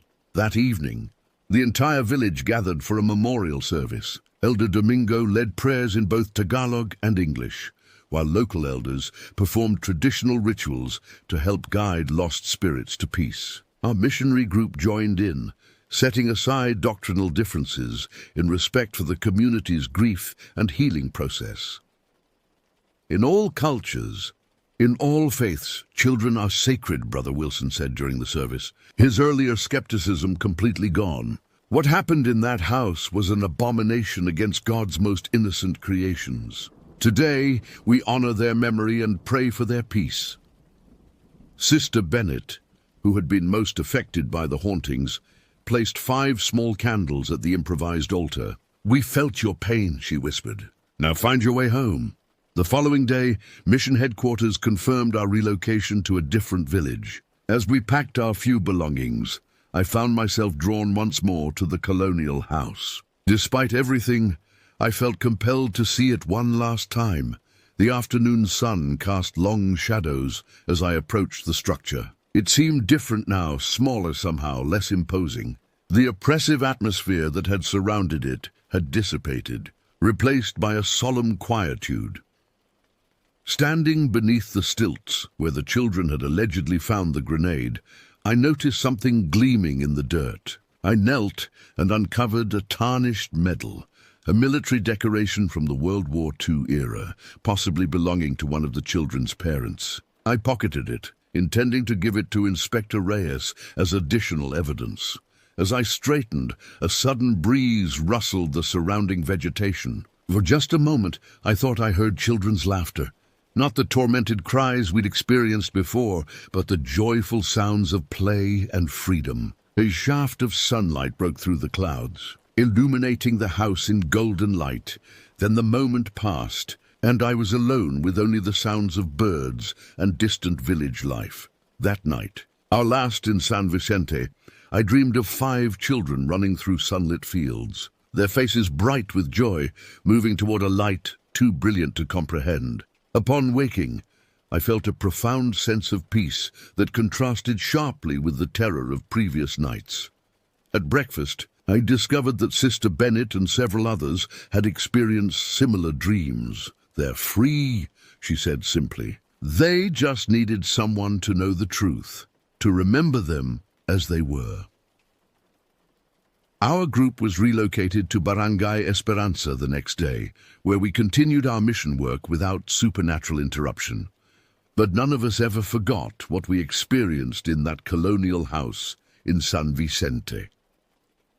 Years later, long after returning to America, I received a letter from Elder Domingo. The colonial house had been demolished, he wrote, and a memorial garden planted in its place. The garden bloomed with unprecedented vigor, as if nourished by more than just soil and rain. "The children are at peace," his letter concluded, "and so is our village." I keep that letter still, along with the tarnished medal I found. They serve as reminders of a truth I learned in the Philippines, that some bonds transcend death, that unacknowledged suffering can echo through time, and that sometimes bearing witness to forgotten tragedy is the greatest service one can offer. The dead may speak to the living in many ways. The wisdom lies in learning to listen and in having the courage to uncover truths long buried, no matter how painful they may be.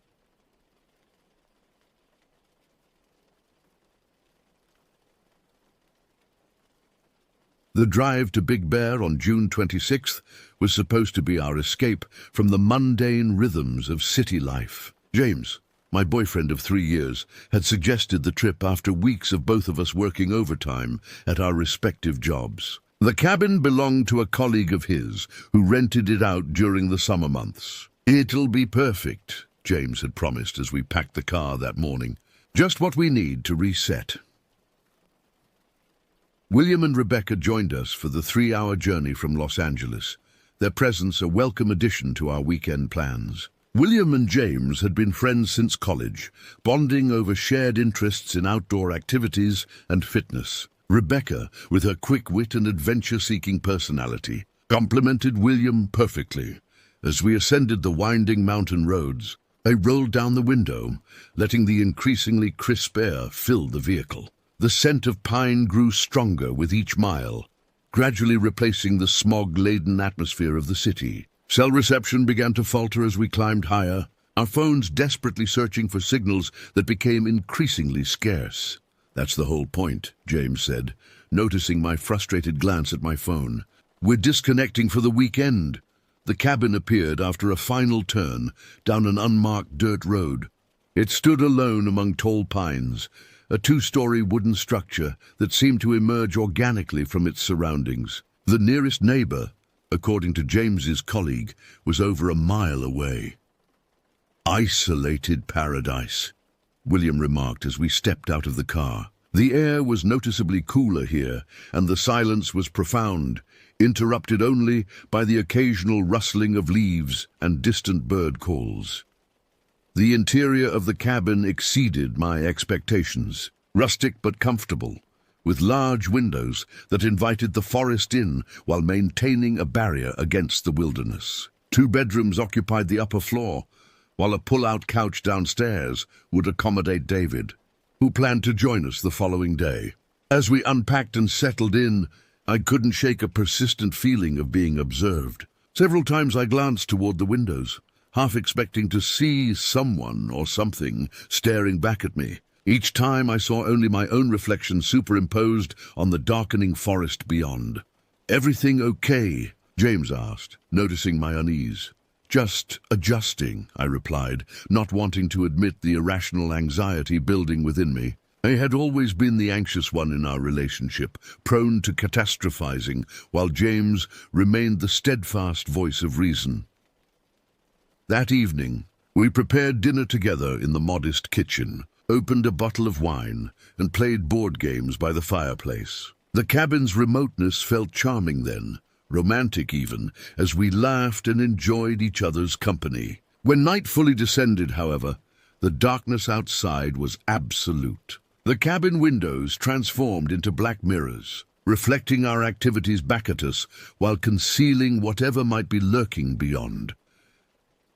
I awoke on the first full day to sunlight streaming through partially drawn curtains. The forest appeared benign in daylight, vibrant green and alive with natural sounds. My unease from the previous evening seemed foolish in the morning light. After breakfast, we explored the surroundings, following a narrow hiking trail that wound through the dense woodland. James and William led the way, discussing plans to grill for dinner and perhaps try fishing at a nearby lake the following day.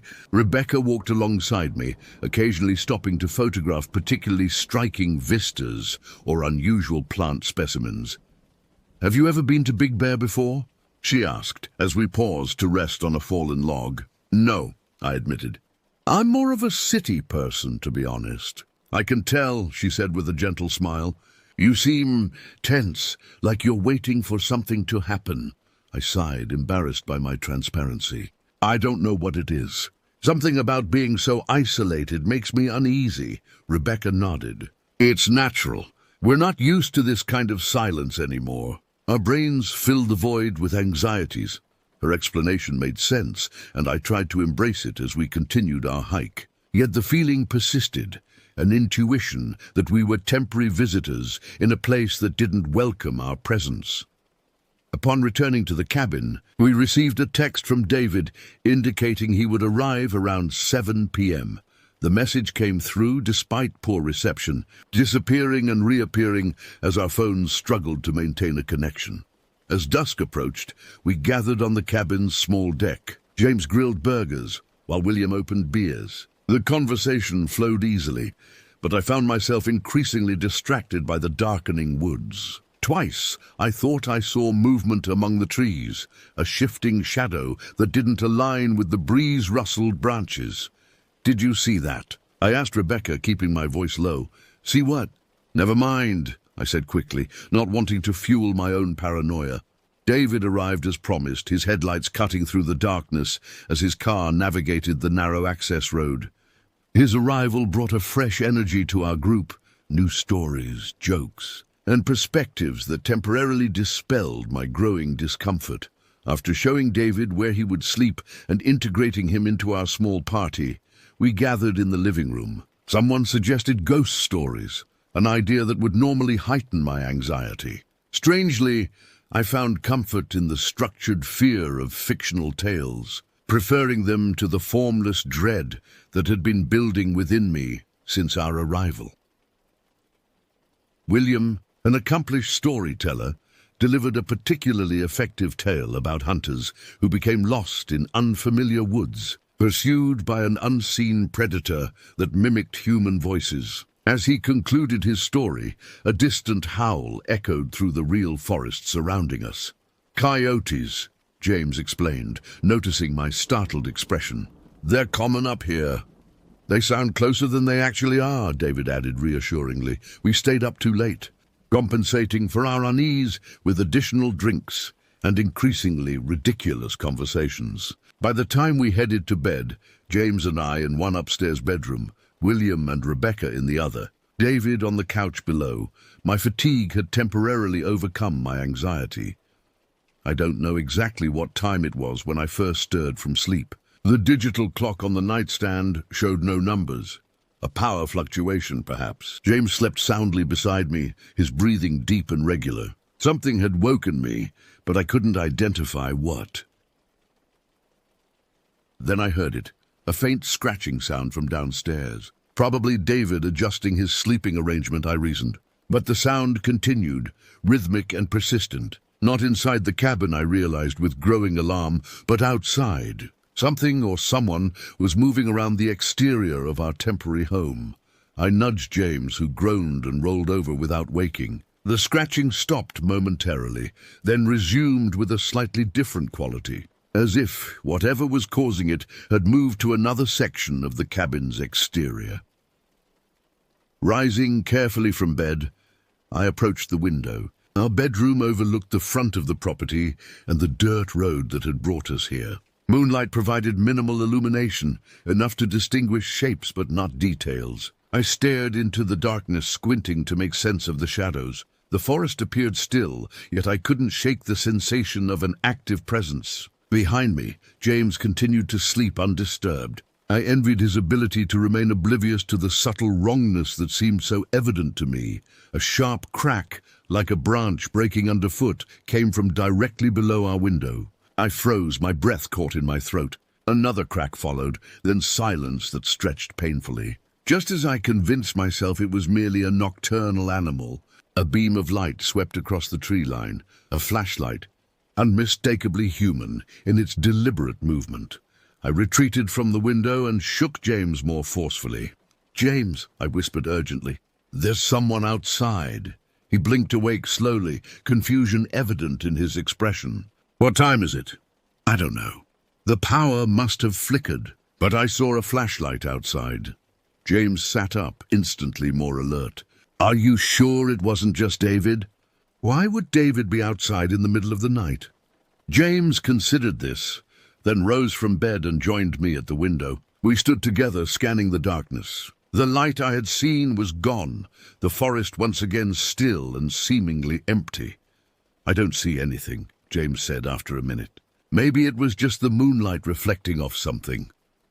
I wanted to believe him, but the certainty of what I'd witnessed remained. No, it was a flashlight. "Someone's out there." James sighed, running a hand through his sleep-tousled hair. "Okay, I'll go check around. It's probably nothing, but I'll make sure." "Don't go outside," I pleaded, gripping his arm. "I won't. I'll just check the doors and windows. Make sure everything's secure." I followed him downstairs, unwilling to remain alone. David was asleep on the couch, one arm hanging off the edge, his face peaceful. James moved quietly around the cabin's perimeter, checking locks and peering through windows. I stayed close behind, jumping at every creak of the old wood structure. "Everything's locked up tight," James concluded after completing his inspection. No signs of anyone trying to get in, but the flashlight could have been a hiker who got lost. Or maybe someone from a nearby cabin, or just your imagination playing tricks. We're all a little on edge out here. I knew he was trying to be reasonable, to talk me down from my mounting fear. Part of me resented his dismissal of my concerns, but another part desperately wanted him to be right.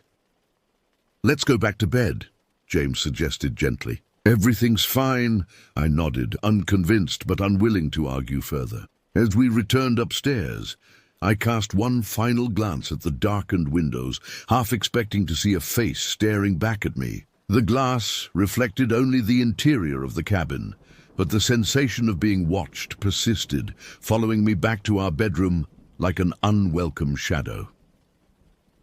The next day passed with forced normalcy. I didn't mention the night's disturbance to the others, not wanting to spoil the carefree atmosphere they were enjoying. James had already dismissed my concerns, and I feared the others would react similarly, with polite skepticism that would only heighten my sense of isolation. We spent most of the day at a nearby lake, where William and David attempted fishing while Rebecca and I sunbathed on the rocky shore. James alternated between joining the fishing expedition and swimming in the clear, cold water. The ordinary pleasures of the day provided a temporary reprieve from my anxiety.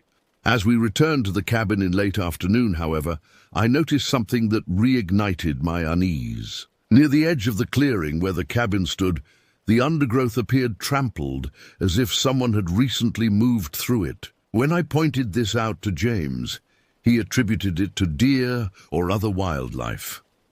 "Animals follow the same paths repeatedly," he explained. "It's probably just a game trail."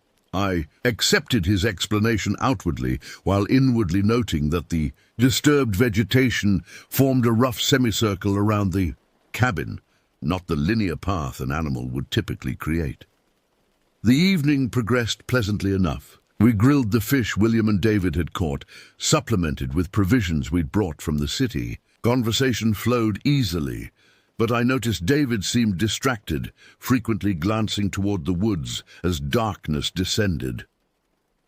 Around 11, the others decided to play cards. I begged off, claiming fatigue, and retreated upstairs to read in bed. In truth, I wanted solitude to process my persistent sense of dread. I must have dozed off, because the next thing I knew, James was shaking me awake. His expression was tense, his voice low. "David saw something outside," he said without preamble. I sat up immediately, my heart rate accelerating. "What did he see?" "He says he saw shadows moving in the woods and heard noises outside." The motion sensor light came on. A cold feeling spread through my chest. "I told you I saw someone last night." James's expression tightened. "Let's not jump to conclusions. It could be—" A frantic knocking interrupted him. David's voice came through the door, pitched higher than normal. "Guys, you need to see this." We followed David to William and Rebecca's room, where a sliding glass door opened onto a small balcony overlooking the back of the property. William stood at the edge of the balcony, peering into the darkness, while Rebecca remained inside, her face pale. "There's definitely someone out there," William said as we joined him. I caught a glimpse of movement near that big pine. James moved forward, scanning the tree line. I stayed back, fear paralyzing me momentarily. Then James did something that shocked everyone. He gasped and stumbled backward. "Oh my God!" he exclaimed, his voice breaking. James, my unflappable rock of a boyfriend, a 180-pound CrossFit coach who approached life's challenges with unwavering confidence, looked genuinely terrified. In that moment, my fear crystallized into something solid and undeniable. "What is it?" William demanded. James swallowed visibly. "There's a man standing out there, just standing and staring at the cabin." "Where?" David pressed, moving cautiously toward the balcony's edge. "By that cluster of pines to the left," James whispered. "Don't make any sudden movements." We all looked in the direction he indicated. At first, I saw nothing but darkness punctuated by vague tree shapes. Then, as my eyes adjusted, a darker silhouette emerged, unmistakably human in form, unnaturally still, positioned between two tall pines, approximately 50 yards from the cabin. "Go lock the door," James instructed me quietly. I backed away slowly, then turned and rushed to secure the sliding glass door. My hands trembled so violently that I struggled with the lock mechanism. "Is he still there?" Rebecca whispered. William nodded grimly. "Hasn't moved an inch. What do we do?" David asked, his earlier panic now replaced with a strange calmness. "We stay together," James decided. "In one room where we can keep watch and be ready if anything happens." No one questioned this plan. We gathered in William and Rebecca's room, the largest of the bedrooms, and positioned ourselves to monitor the balcony door while staying out of sight from outside. William had the presence of mind to bring his hunting knife, the only weapon available to us. For 30 agonizing minutes, we maintained our vigil. The figure remained motionless, a sentinel whose purpose we could only guess at with increasing dread. The heat in the room became oppressive as 5 bodies generated warmth in the confined space. Sweat beaded on my forehead and trickled down my back, yet opening a window was unthinkable. The fear in the room was tangible, though it manifested differently in each of us. Rebecca sat rigid on the bed, her gaze fixed on the balcony door. William paced in small, constrained movements. David had positioned himself against the wall farthest from the windows, his breathing deliberately measured. James alternated between checking the balcony and comforting me with reassuring touches. I found myself growing increasingly frustrated with the situation, with our vulnerability, with the unknown intentions of our observer, and with my own paralyzing fear. "I can't see him anymore," James finally announced after another careful survey of the tree line. "Are you sure?" William asked, joining him at the edge of the curtain. "The spot where he was standing is empty now." A new fear gripped me. The Watcher had moved, but to where? The possibilities seemed more terrifying than his stationary presence had been. "Maybe he left," Rebecca suggested, her voice betraying her disbelief in her own words. The tension had become unbearable. "I can't stay in this room anymore," I declared, standing abruptly. "It's too hot, and we're just sitting here waiting for something to happen." James looked concerned. "We should stay together, then come with me." "But I need to get out of this room." After a brief discussion, James and I returned to our bedroom, with promises to shout if we noticed anything suspicious. The others remained together, taking comfort in their numbers. Back in our room, James tried to lighten the mood. "At least we know you weren't imagining things last night," he offered with a weak smile. "That's not particularly comforting," I replied, but I appreciated his attempt. Though still frightened, exhaustion began to overcome my anxiety. It was nearly 1:30 a.m., and the stress of the situation had drained me completely. James suggested we try to sleep with the lights on, and I agreed. Though I doubted sleep would come easily, I must have dozed off despite my fears, because the sound that woke me was startlingly loud in the quiet room, a distinct thud from somewhere outside or below us. I sat up immediately, my heart pounding. "Did you hear that?" I whispered to James, who was already alert beside me. Before he could answer, the room plunged into darkness as the power failed. The sudden absence of light was absolute. No ambient glow from outside, no faint illumination from electronics. Just complete enveloping blackness. A sob escaped me before I could suppress it. Blind in the darkness, I attempted to stand, tangling myself in the bedsheets and tumbling to the floor. James's hands found me, lifting me as I trembled uncontrollably. "It's okay," he whispered, though his voice lacked conviction. "It's probably just a power outage." "He cut the power," I insisted, certainty flooding me. "He's coming in." James didn't argue. Instead, he fumbled for his phone, activating its flashlight function. The narrow beam provided minimal comfort as it cast long, distorted shadows across the unfamiliar room. "We need to get to the others," James decided. We moved cautiously into the hallway, where we could hear agitated voices from William and Rebecca's room. David appeared from downstairs, his own phone providing a circle of light. "Power's out everywhere," he reported tensely. "I checked the breaker panel. It's not something inside the cabin."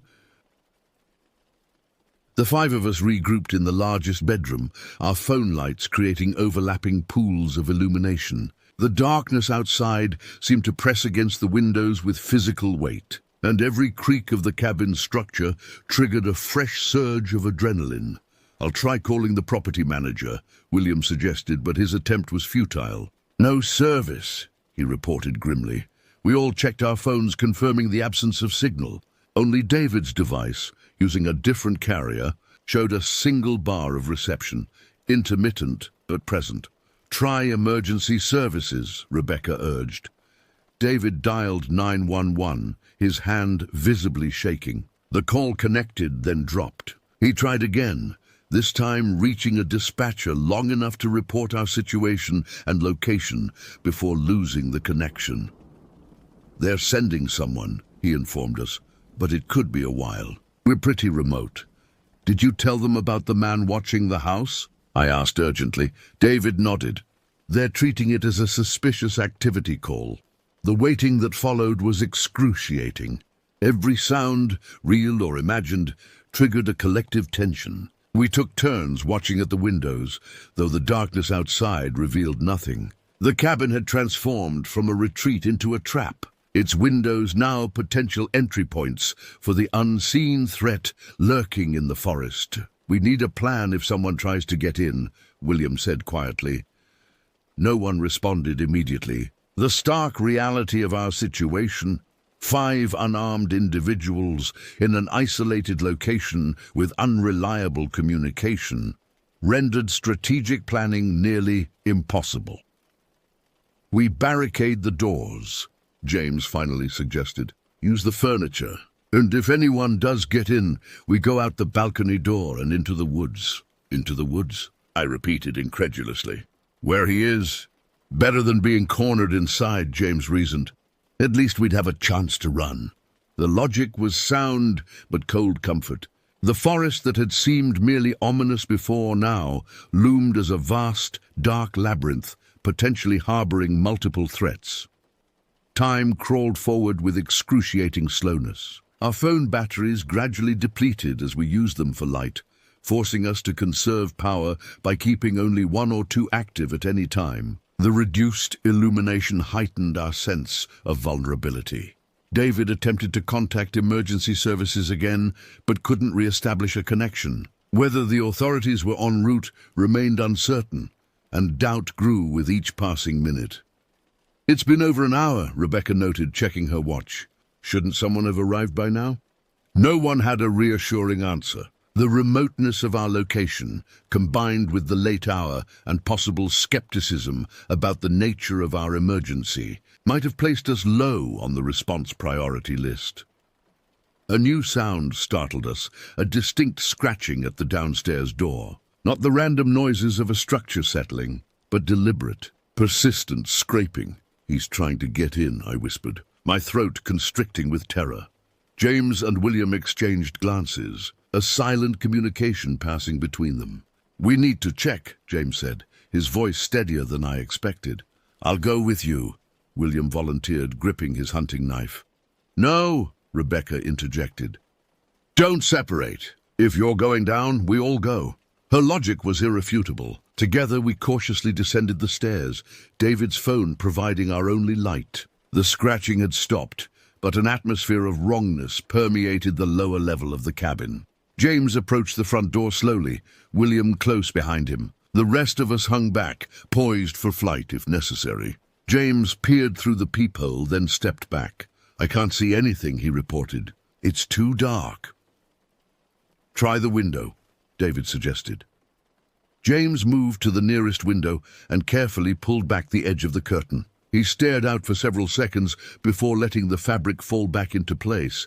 "Nothing visible," he said. "But the scratching definitely came from the door." "Could it have been an animal?" Rebecca asked hopefully. "Possibly," James conceded, though his tone suggested otherwise. "We conducted a careful inspection of the ground floor, checking that all entry points remained secure. Nothing had been breached, yet the sense of imminent threat hadn't diminished. As we completed our circuit of the lower level, a new sound emerged from outside, a low, rhythmic thumping that seemed to circle the cabin's perimeter. Not footsteps exactly, but a deliberate percussion that suggested methodical movement. "What is that?" David whispered, his composure finally cracking. None of us answered. The sound continued its circuit, pausing occasionally before resuming. It completed what seemed to be a full circle around the cabin, then stopped abruptly. The silence that followed was somehow worse than the noise, anticipatory and loaded with potential. We stood frozen in the darkened living room, straining to hear any indication of what might come next. Without warning, a tremendous crash came from upstairs, glass shattering with violent force. Rebecca screamed, and we instinctively huddled together. "The balcony door," William realized aloud. Footsteps sounded above us, heavy and unhurried. Someone was in the cabin. "Out the front door," James commanded, his voice a harsh whisper. "Now!" William rushed to unlock the front door, fumbling with unfamiliar mechanisms in the near darkness. The footsteps above began descending the stairs. Just as William succeeded in releasing the lock, the power returned. Lights blazed throughout the cabin, momentarily blinding us with their sudden intensity. The footsteps on the stairs stopped. When my vision cleared, I looked toward the staircase, certain we would finally confront our tormentor. But the stairs were empty. The house had fallen completely silent. "What the hell?" David breathed. James moved cautiously toward the staircase, gesturing for the rest of us to stay back. He ascended slowly, William following after a moment's hesitation. We waited in agonizing suspense for what seemed an eternity before they returned, expressions bewildered. "There's no one up there," James reported. "The balcony door is intact. Nothing's disturbed." "But we all heard it," I insisted. "The glass breaking. The footsteps." "I know," James acknowledged. "I heard it too. But there's no evidence of anyone being up there." This impossibility shook me more profoundly than any confirmed intrusion might have. Had we collectively hallucinated? Was extreme fear distorting our perceptions? Or was something happening that defied rational explanation? The return of electricity should have been reassuring, but instead introduced a new layer of unease. Why had the power failed, and why had it returned now? The timing seemed calculated, rather than coincidental. "Let's check outside," William suggested. "Now that we have light." "No," I protested. "That's exactly what he wants. To draw us out." "Who?" Rebecca demanded, her voice shrill with strain. "Who is doing this? And why?" None of us had answers, only theories grown increasingly paranoid with each passing hour. Was it locals harassing tourists? A disturbed individual fixated on the cabin or its occupants? Someone with a specific grievance against one of us? Whatever the explanation, the pattern was clear.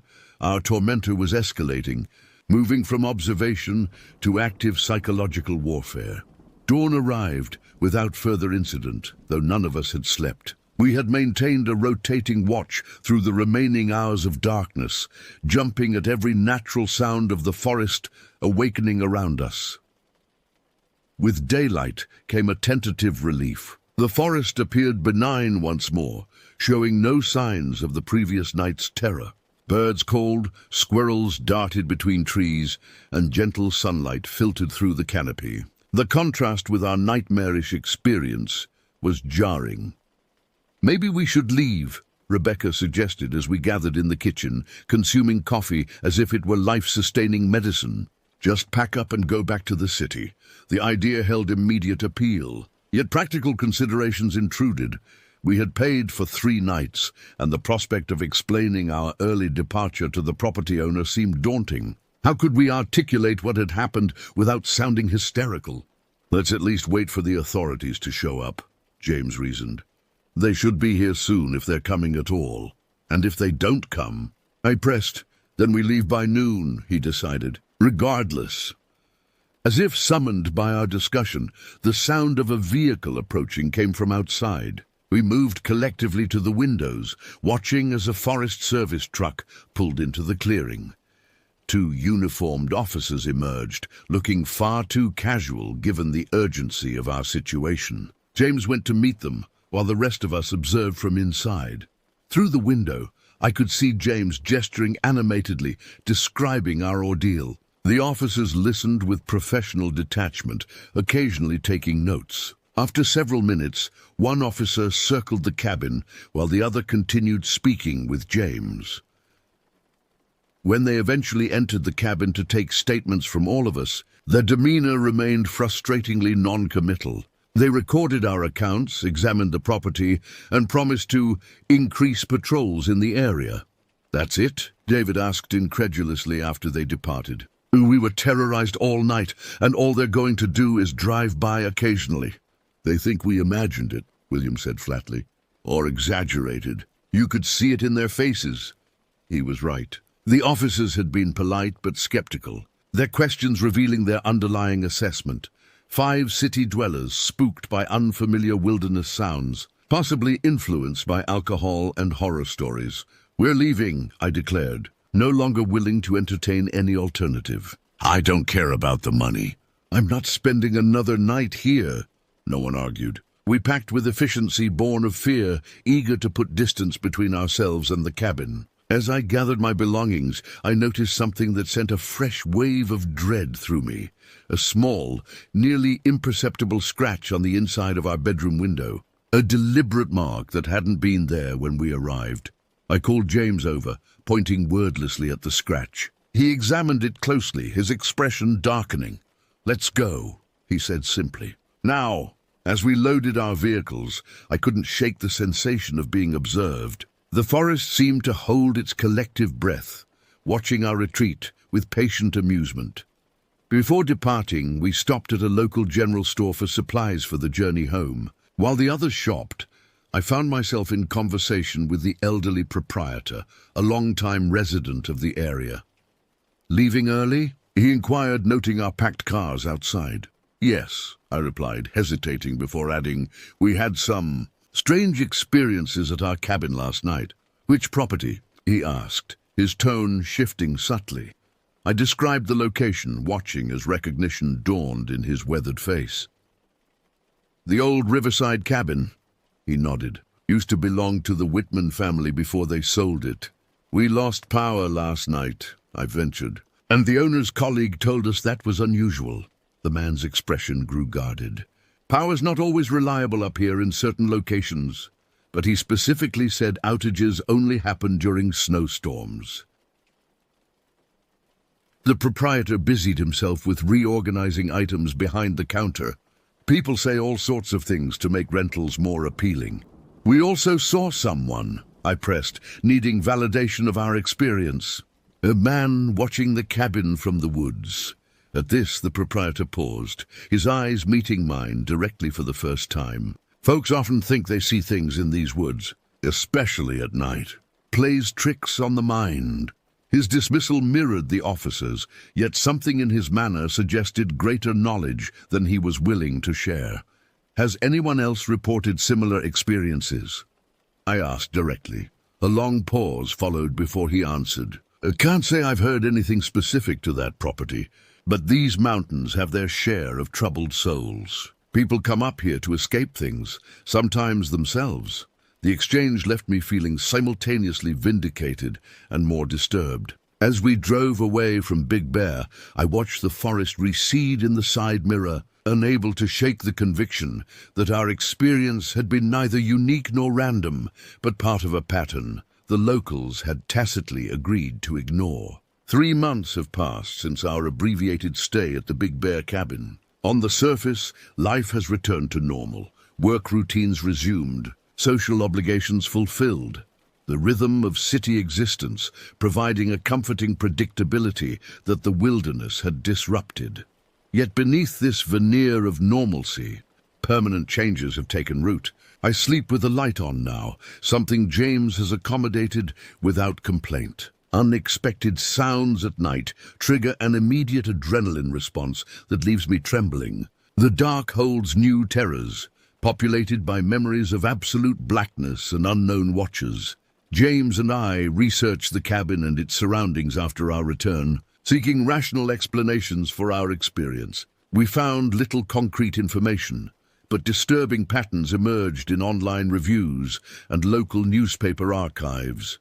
Vague references to disturbances, unusually high turnover in ownership, and a disproportionate number of rental cancellations.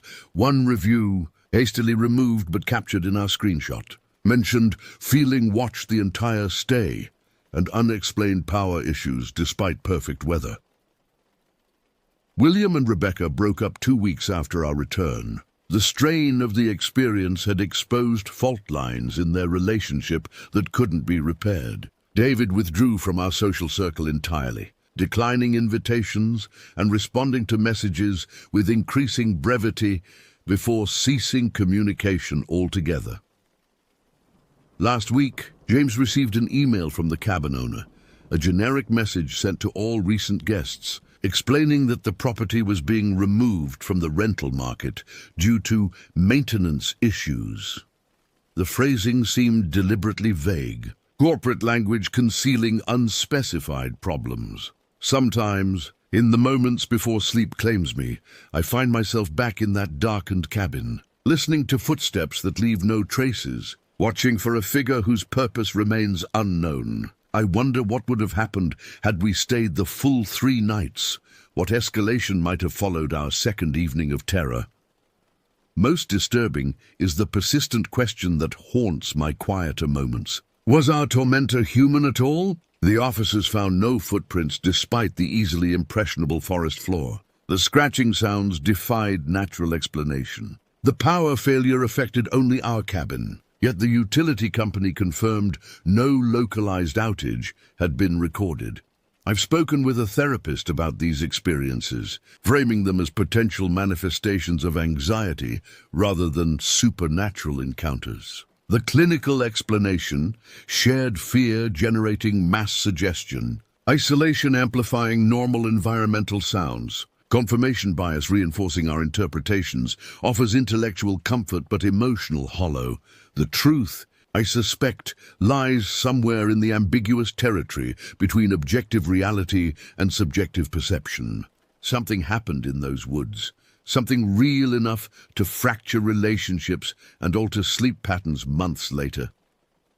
Yesterday, sorting through photos from the trip that I'd avoided reviewing until now, I noticed something in the background of a group picture taken outside the cabin our first evening, a blurred shape at the forest's edge that could be dismissed as a trick of light or camera malfunction. Yet the longer I stared, the more distinct it appeared, a human silhouette partially obscured by foliage, watching our casual happiness with patient intensity.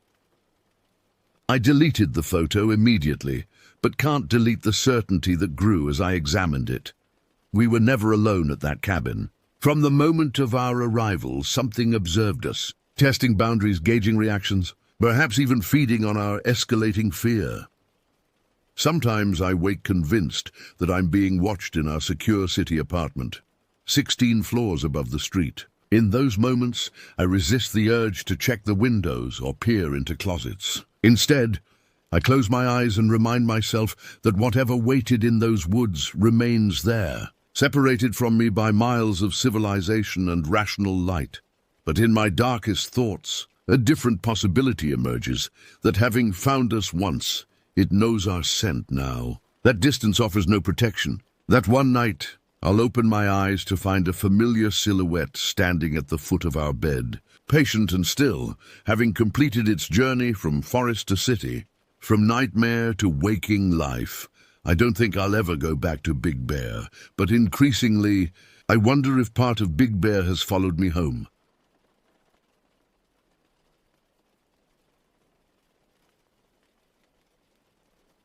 In late autumn of 2019, I was working as a package delivery driver for a shipping company in rural Tennessee. At 29, I'd been with the company for just over 3 years, long enough to know the rhythm of the job, but still new enough to be assigned the routes nobody else wanted. Most days, I navigated a hulking box truck through winding mountain roads and forgotten backwoods communities where addresses were suggestions rather than certainties. The company had assigned me what they called extended rural routes, which was corporate speak for the most isolated, difficult-to-reach customers in the county. My daily run took me through dense forests and along unmarked dirt roads that disappeared into thick underbrush. The truck's GPS often gave up entirely, leaving me to rely on paper maps and vague directions from locals. You'll know it when you see the 3 mailboxes clustered together. Then take a right at the oak with the lightning scar, an old-timer had once told me at a gas station. Somehow, these imprecise landmarks always proved more reliable than any digital technology. I actually enjoyed the solitude of these routes most days. The hills were peaceful in the mornings, fog drifting between pine trees like ghosts, deer watching curiously as my truck rumbled past. The residents were typically friendly, country people who appreciated someone bringing their orders from the outside world. They'd offer coffee, share local gossip, or warn me about washed-out roads ahead. But not all stops were pleasant. Some properties sent warning signals the moment you turned onto their drives. Aggressive, no trespassing signs riddled with bullet holes. Confederate flags hanging limp in the still air. Or the eerie silence that falls when you realize you're being watched but can't spot the observer. I developed a system for these places. Park facing the exit, leave the keys in the ignition, make the delivery quick, and never venture beyond what was absolutely necessary. Rural delivery taught me to trust my instincts. When something felt wrong, it usually was. October had brought shorter days and earlier sunsets. By 4 in the afternoon, shadows lengthened across the landscape, transforming familiar terrain into something more sinister. The company had a policy against deliveries after dark in these remote areas, but the reality of the job meant I was often racing the setting sun to complete my route.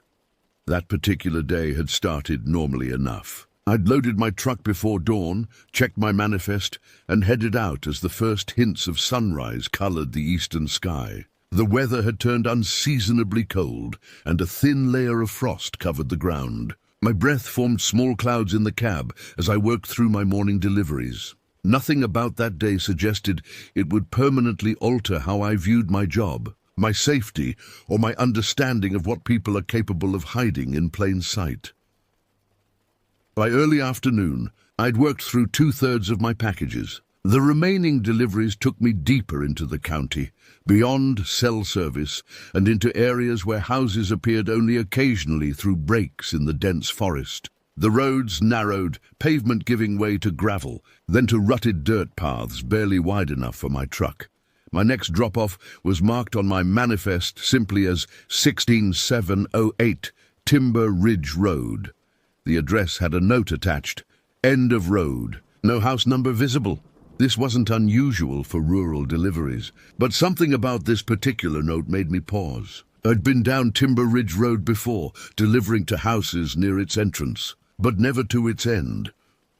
The turn onto Timber Ridge appeared suddenly, a gap in the trees with a weather-beaten wooden sign nailed to a pine trunk. The road immediately declined into a steep, winding path. Loose gravel shifted under my tires as I navigated the descent. Tall trees crowded both sides, their branches forming a canopy that blocked out much of the afternoon light.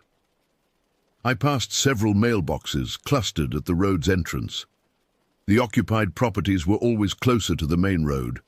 I'd learned, as I continued deeper, the houses grew more sporadic, more weathered. Most appeared uninhabited, with boarded windows or collapsing roofs. The few occupied homes showed minimal signs of life, a thread of smoke from a chimney, a single vehicle parked outside. Yards maintained just enough to keep the forest at bay. 3 miles down Timber Ridge, the houses stopped entirely. I checked my GPS out of habit, though I knew it wouldn't help. The screen showed me traveling through an empty green space, no roads marked. According to my manifest, I should be getting close. The road narrowed further, forcing me to drive at walking speed to avoid the worst ruts and exposed roots that threatened to bottom out my truck. Tree branches scraped against the sides of my vehicle like fingernails. I instinctively hunched lower in my seat. After another mile of painstaking progress, the road forked unexpectedly. No markers indicated which direction to take. I consulted my manifest again, finding no additional information. With reluctance, I chose the right fork, which seemed slightly more traveled than the left. The path grew even worse, less a road and more a suggestion of one. Twice I had to exit the truck to move fallen branches. The sky had clouded over, casting the forest into premature twilight. I began to wonder if I'd made a wrong turn when the trees finally thinned, revealing a clearing ahead. I emerged from the forest to find myself at what appeared to be a dead end. The clearing was roughly circular, about 50 yards across, surrounded completely by dense woods. At its center stood a small cabin, set back from where the road terminated in a patch of overgrown weeds. No vehicles were visible. No smoke rose from the chimney. Nothing indicated human presence except the building itself, a single-story structure with wood siding weathered to a uniform gray. If not for the package on my passenger seat, I would have assumed the place was abandoned. I checked my watch. 3:47 p.m. The sun would be setting in less than an hour. Company policy dictated that undeliverable packages should be returned to the depot, but that would mean navigating these roads in darkness. Better to attempt the delivery now. I reached for my scanner and the small box addressed to occupant, 6708 Timber Ridge Road. The package was lightweight, about the size of a hardcover book wrapped in standard brown paper with no return address. Nothing unusual except for its destination. I stepped out of the truck, immediately struck by the profound silence of the clearing. No birds called, no insects buzzed. Even the wind seemed to have died completely, leaving the air unnaturally still. For the first time that day, a distinct sense of unease settled over me like a physical weight. The first thing I noticed was how the clearing seemed deliberately maintained. Unlike the overgrown road, the open space around the cabin had been kept clear of saplings and underbrush. Not neatly mowed like a lawn, but methodically cleared, as if someone regularly patrolled the perimeter with tools designed for cutting back the forest's constant encroachment. I approached slowly, scanning my surroundings with increasing discomfort. The cabin itself appeared older than I initially thought, perhaps built in the 1950s, with architectural elements that hadn't been in style for generations. The roof sagged slightly in the middle, and the wooden steps leading to the front porch had been reinforced with cinder blocks where they'd begun to rot. What struck me as odd was the presence of modern technology attached to this decaying structure. A satellite dish was mounted on the roof, not just one, but 3 separate dishes positioned at different angles. A 4th dish lay on the ground nearby, partially overgrown with weeds. The incongruity was jarring, like finding a smartphone in a medieval castle. As I approached the cabin, I noticed something else that stopped me momentarily. What I had assumed was an abandoned vehicle tucked against the tree line was actually the rusted shell of an old pickup truck. Nature had begun to reclaim it. Vines grew through the empty engine compartment, and the cab was filled with decades of fallen leaves. But it hadn't been dumped there. It had been parked and then simply left to decay in place. I resumed my walk toward the cabin, the package clutched in my hand. My footsteps sounded unnaturally loud in the silence, each crunch of gravel beneath my boots announcing my presence. I found myself walking more carefully, placing each foot with deliberate precision to minimize noise. The front yard, if it could be called that, contained no personal items, no forgotten tools, no outdoor furniture. Nothing to suggest regular use of the space. Just bare dirt and patches of stubborn weeds. I reached the bottom of the steps and paused, listening for any indication of movement within. Nothing. "Hello," I called out, my voice sounding thin and ineffectual in the oppressive quiet. "Delivery service." No response came from within. I hesitated, then mounted the steps one at a time, wincing at their creaking protest under my weight. The porchboard seemed solid enough, though weathered to a silvery grey. A single bare light bulb was mounted above the door, unlit. The front door was the most modern thing about the structure. Solid wood with a large glass pane in its upper half. The glass was surprisingly clean compared to the rest of the exterior, as if recently wiped. I raised my hand to knock, then froze as I caught my first glimpse of the interior.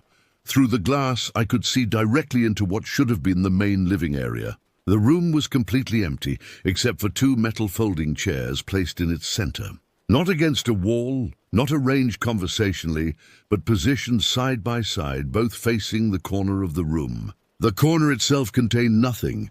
No television, no shrine, no object of any kind. Just two chairs facing a blank wall.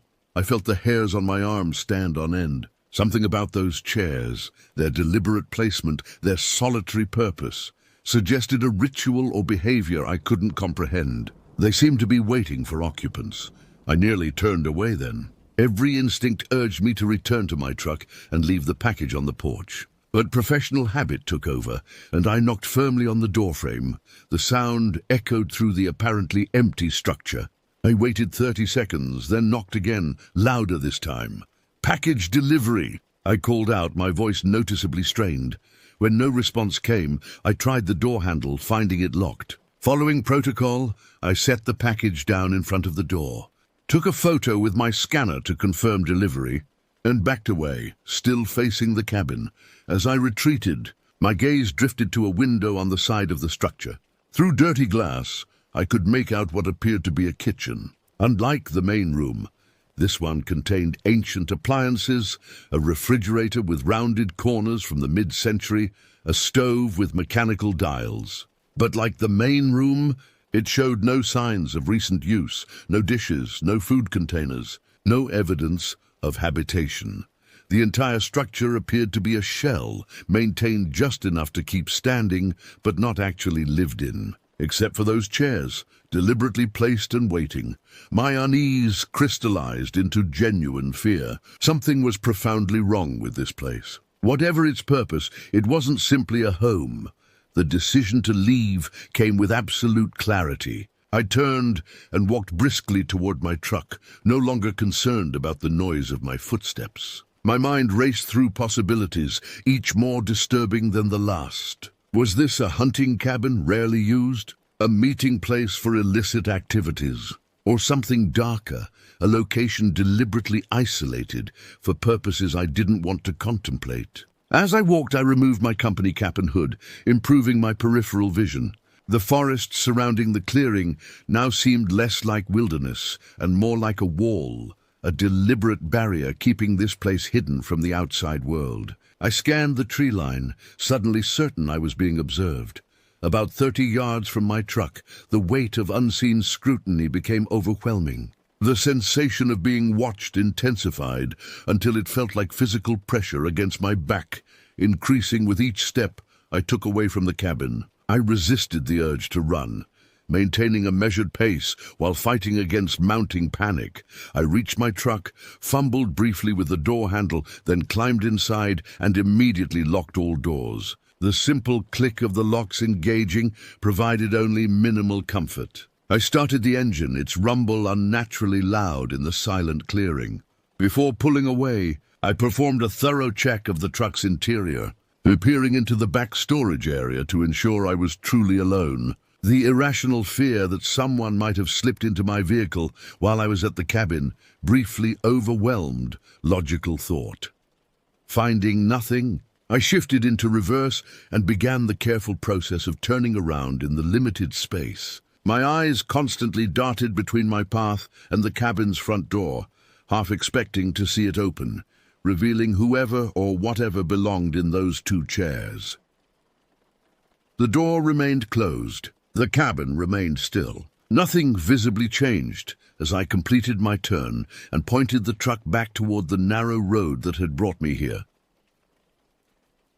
As I accelerated toward the forest's edge, a new fear emerged.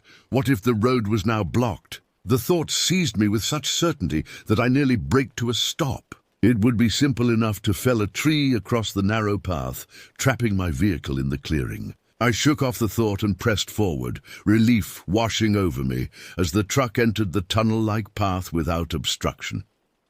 Navigating back proved even more challenging than the approach. Branches seemed to reach lower, ruts appeared deeper, and the gathering dusk transformed the forest into a maze of shadows. I drove with intense concentration, determined to put as much distance as possible between myself and the cabin before full darkness descended. The truck's headlights created shifting patterns of light and dark as I wound through the trees, illuminating the road just a few yards ahead at a time. In my mirrors, darkness swallowed the path behind me almost immediately. I had traveled perhaps half a mile when something ahead caught in my headlights, a dark mass in the middle of the narrow road. I slowed, squinting to identify the obstacle. As I drew closer, the object resolved into a large black garbage bag, partially open, positioned directly in my path. The bag hadn't been there during my approach. Someone had placed it there while I was at the cabin. I brought the truck to a stop about 20 feet from the bag, headlights illuminating its glossy black surface, and the contents partially visible through its opening. From my position, I could make out what appeared to be fabric, something with a pattern, possibly clothing. A woman's sweater, maybe. My hands gripped the steering wheel until my knuckles whitened. The bag's placement was deliberate, not accidental roadside trash, but an object meant to make me stop, to force me to exit my vehicle.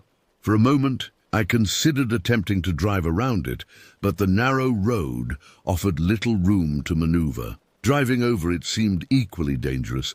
What if it contained something that could damage my tires? A third option presented itself: reverse course, find another way out. But that would mean returning toward the cabin, potentially encountering whoever had placed the bag in my path. As I sat frozen in indecision, a new, horrifying thought emerged. What if the bag contained not just clothing, but human remains? What if I had interrupted something at the cabin, some terrible act that had already been committed, and this was evidence being disposed of? The implications cascaded through my mind. The empty cabin with chairs facing the corner, the multiple satellite dishes, the absence of personal effects. Could it be what I initially feared? A location where people were held against their will. A place of captivity and worse. My breathing grew rapid and shallow as I stared at the garbage bag. The fading daylight cast long shadows through the trees, creating a disorienting pattern across the road. I needed to act, but each option carried its own risk. I reached for my phone out of habit, only to find no service, as expected in these remote hills. I was entirely on my own, with only my judgment to rely on. After several minutes of paralyzed deliberation, I made my decision. I would drive around the bag, staying on the road as much as possible. The truck's clearance should handle the shallow ditch if I maneuvered carefully. I put the vehicle in drive and approached slowly, angling toward the right side of the narrow road. As I drew alongside the bag, I allowed myself a closer look at its contents. Through the partially open top, I could indeed see what appeared to be a woman's sweater, pale blue, with a pattern I couldn't quite discern. Something else was visible beneath it, dark and irregularly shaped. My imagination supplied horrifying possibilities. The truck's tires dipped into the shallow ditch as I navigated around the obstacle. For one terrifying moment, I felt the vehicle tilt slightly toward the right, threatening to slide further off the road. I corrected carefully, applying gentle pressure to the accelerator, and felt the wheels catch and pull me forward. Once past the bag, I straightened the truck and accelerated, pushing the vehicle faster than was safe on the rough terrain. My heart pounded against my ribs as I focused on escaping the narrow forest road. Every shadow among the trees seemed to move with purpose, Every sound from the surrounding woods registered as a potential threat. I reached the fork, where I'd originally turned right, and continued straight, following what I hoped was the path back to Timber Ridge Road proper. The truck bounced violently over exposed roots and rocks, my body tensing with each impact as I anticipated a tire blowout or mechanical failure that would strand me in these woods. After what seemed like hours, but was likely only minutes, the trees thinned and the road widened. I emerged onto the main gravel section of Timber Ridge, the relative openness feeling like salvation. I didn't slow down until I reached the paved county road, where I finally pulled onto the shoulder and cut the engine.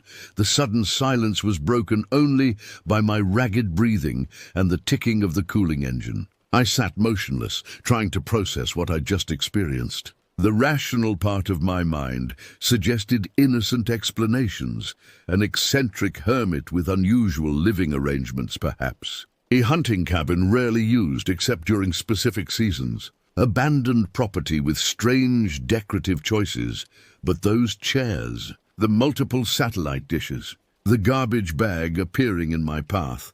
I glanced at my watch, 4:32 p.m. Less than an hour had passed since I'd first arrived at the cabin, though it felt like days. I still had 3 deliveries remaining on my route, but completing them was unthinkable now. I needed to report what I'd seen, but what exactly had I seen? Nothing definitively criminal, just deeply unsettling. Would anyone take me seriously? Would my concerns be dismissed as overactive imagination or end-of-day fatigue? I started the truck again and pulled back onto the road, heading toward the nearest town where I knew I could get cell service. As I drove, a new thought occurred to me. I should document what I'd found. If something truly sinister was happening at that cabin, evidence would be crucial. The thought of returning to that isolated clearing made my stomach clench, but the alternative, saying nothing, doing nothing, seemed equally unbearable. What if someone was being held there against their will? What if the clothing in that bag belonged to a victim? I reached the small town of Millerton 15 minutes later and pulled into a gas station parking lot. My phone immediately registered service, multiple missed notifications appearing on the screen. I ignored them and called my friend who worked as a security consultant, someone who would understand the gravity of my suspicions without dismissing them outright. He listened without interruption as I described the cabin, the chairs, the satellite dishes, and the garbage bag. When I finished, his response was immediate and unequivocal. Take photos. As many as you can. But don't approach the cabin again. Stay in your vehicle. Document the location, the bag, anything unusual. Then call the sheriff directly. I knew he was right. Without evidence, my account would sound like paranoid fantasy. I needed proof.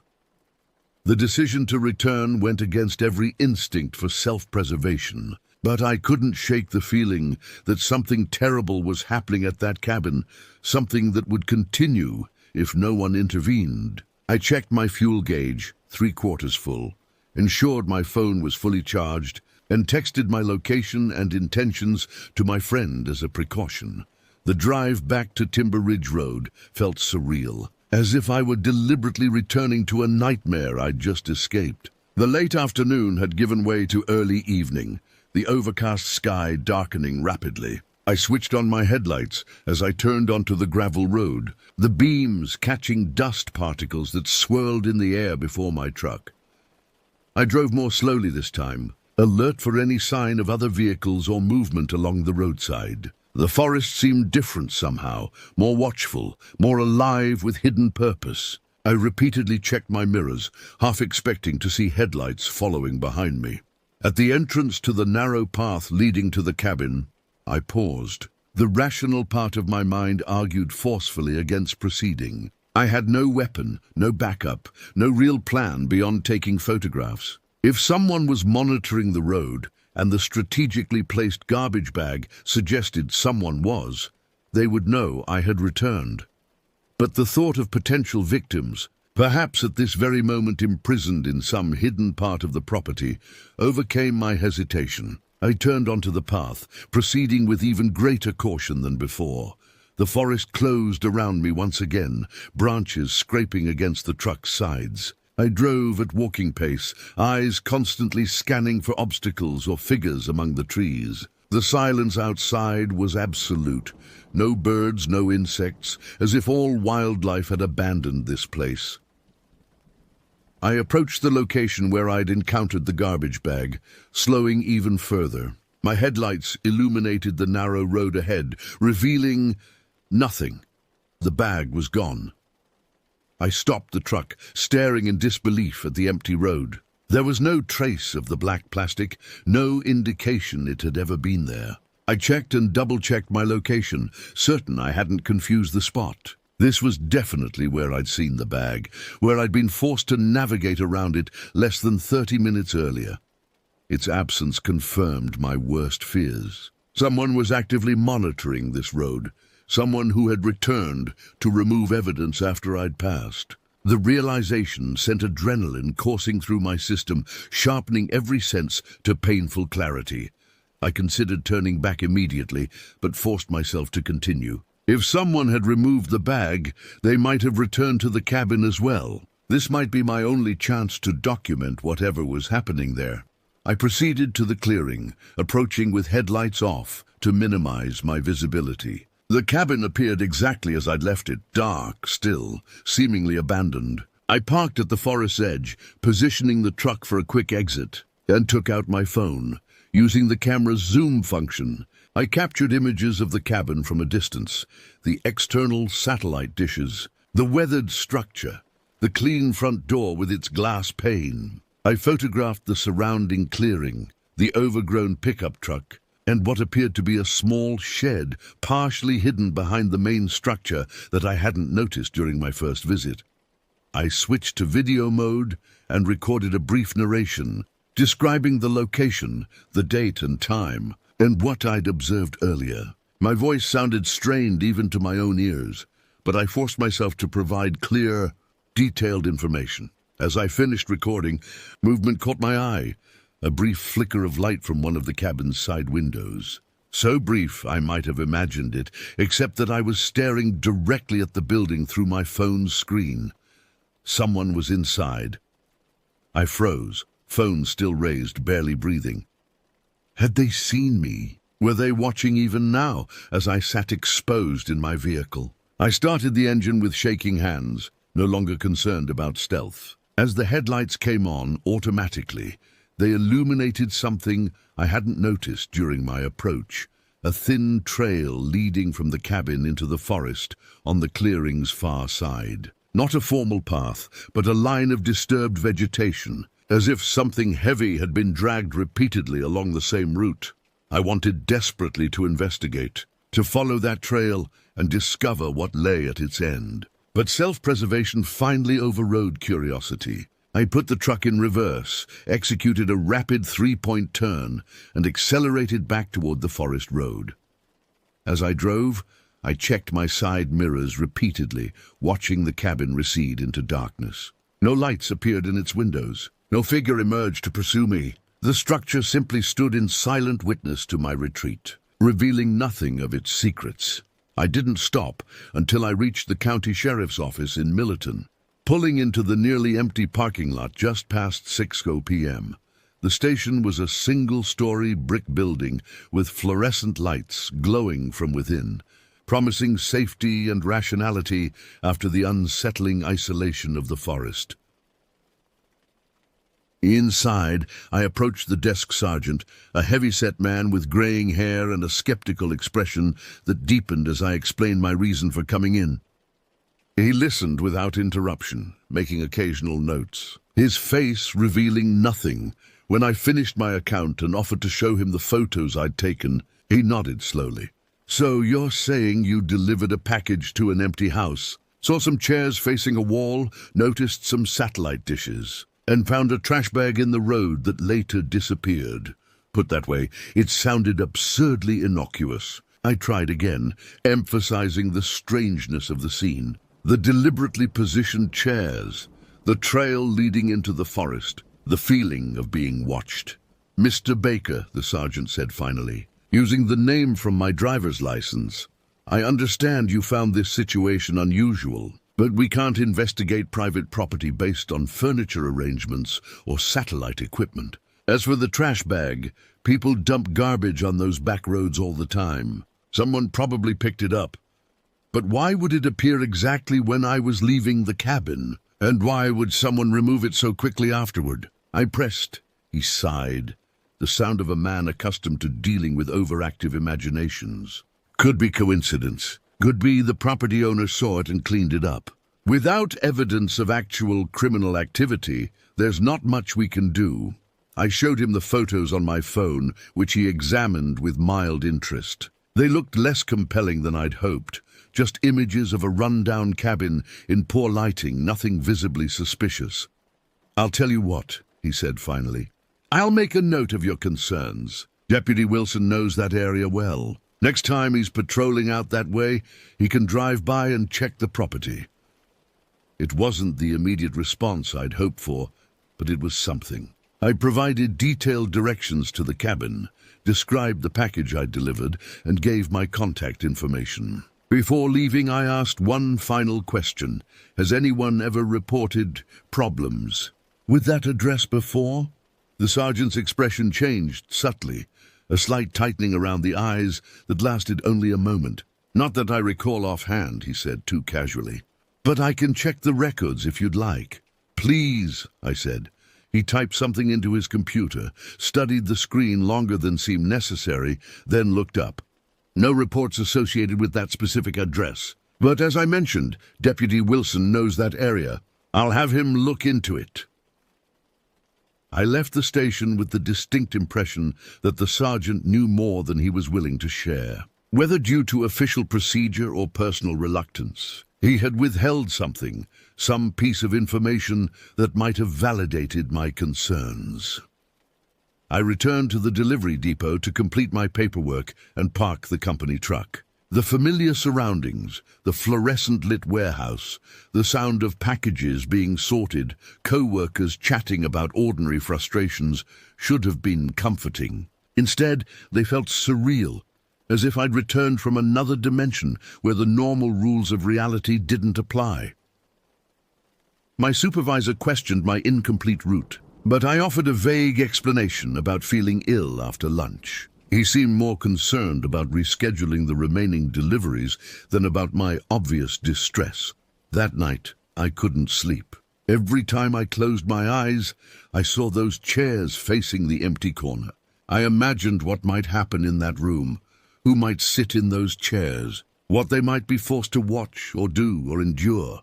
I researched online, looking for any information about the address or surrounding area. County property records showed the land had changed ownership multiple times over the past decade, always through private sales, with minimal documentation. The current listed owner was a limited liability company with an address in another state. I searched for missing persons reports in the surrounding counties, finding more than I'd expected, dozens of cases spanning years, most involving young women traveling alone or individuals last seen in rural areas. How many of them might have ended up in that cabin, facing that corner? The thought kept me awake until dawn. After my unsettling experience at that isolated cabin, I resigned from the delivery company. Though I'd been considering a career change already, the encounter with those eerily positioned chairs and the mysterious disappearing garbage bag pushed me to make the decision. I couldn't bear the thought of continuing to drive those remote roads, potentially encountering similar disturbing situations. Before leaving, I spoke with my supervisor about removing the address from regular delivery routes. I provided a sanitized version of my experience, emphasizing safety concerns. He agreed that packages for such remote locations could be held for pickup instead. I also asked to be informed if police ever inquired about the Timber Ridge Road address. To my knowledge, no such inquiry ever came. In the weeks that followed, I regularly contacted the sheriff's office about Deputy Wilson's promised investigation. Their responses grew increasingly evasive, citing reassignments, schedule changes, and staffing shortages until they stopped taking my calls altogether. I considered contacting higher authorities, but realized my evidence was too insubstantial to warrant serious investigation.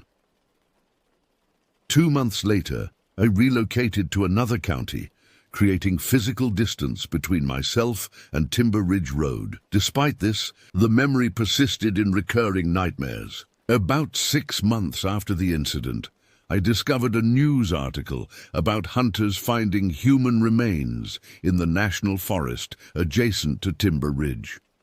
When I contacted the reporter, he revealed that fabric fragments had been found with the remains in an area near Timber Ridge.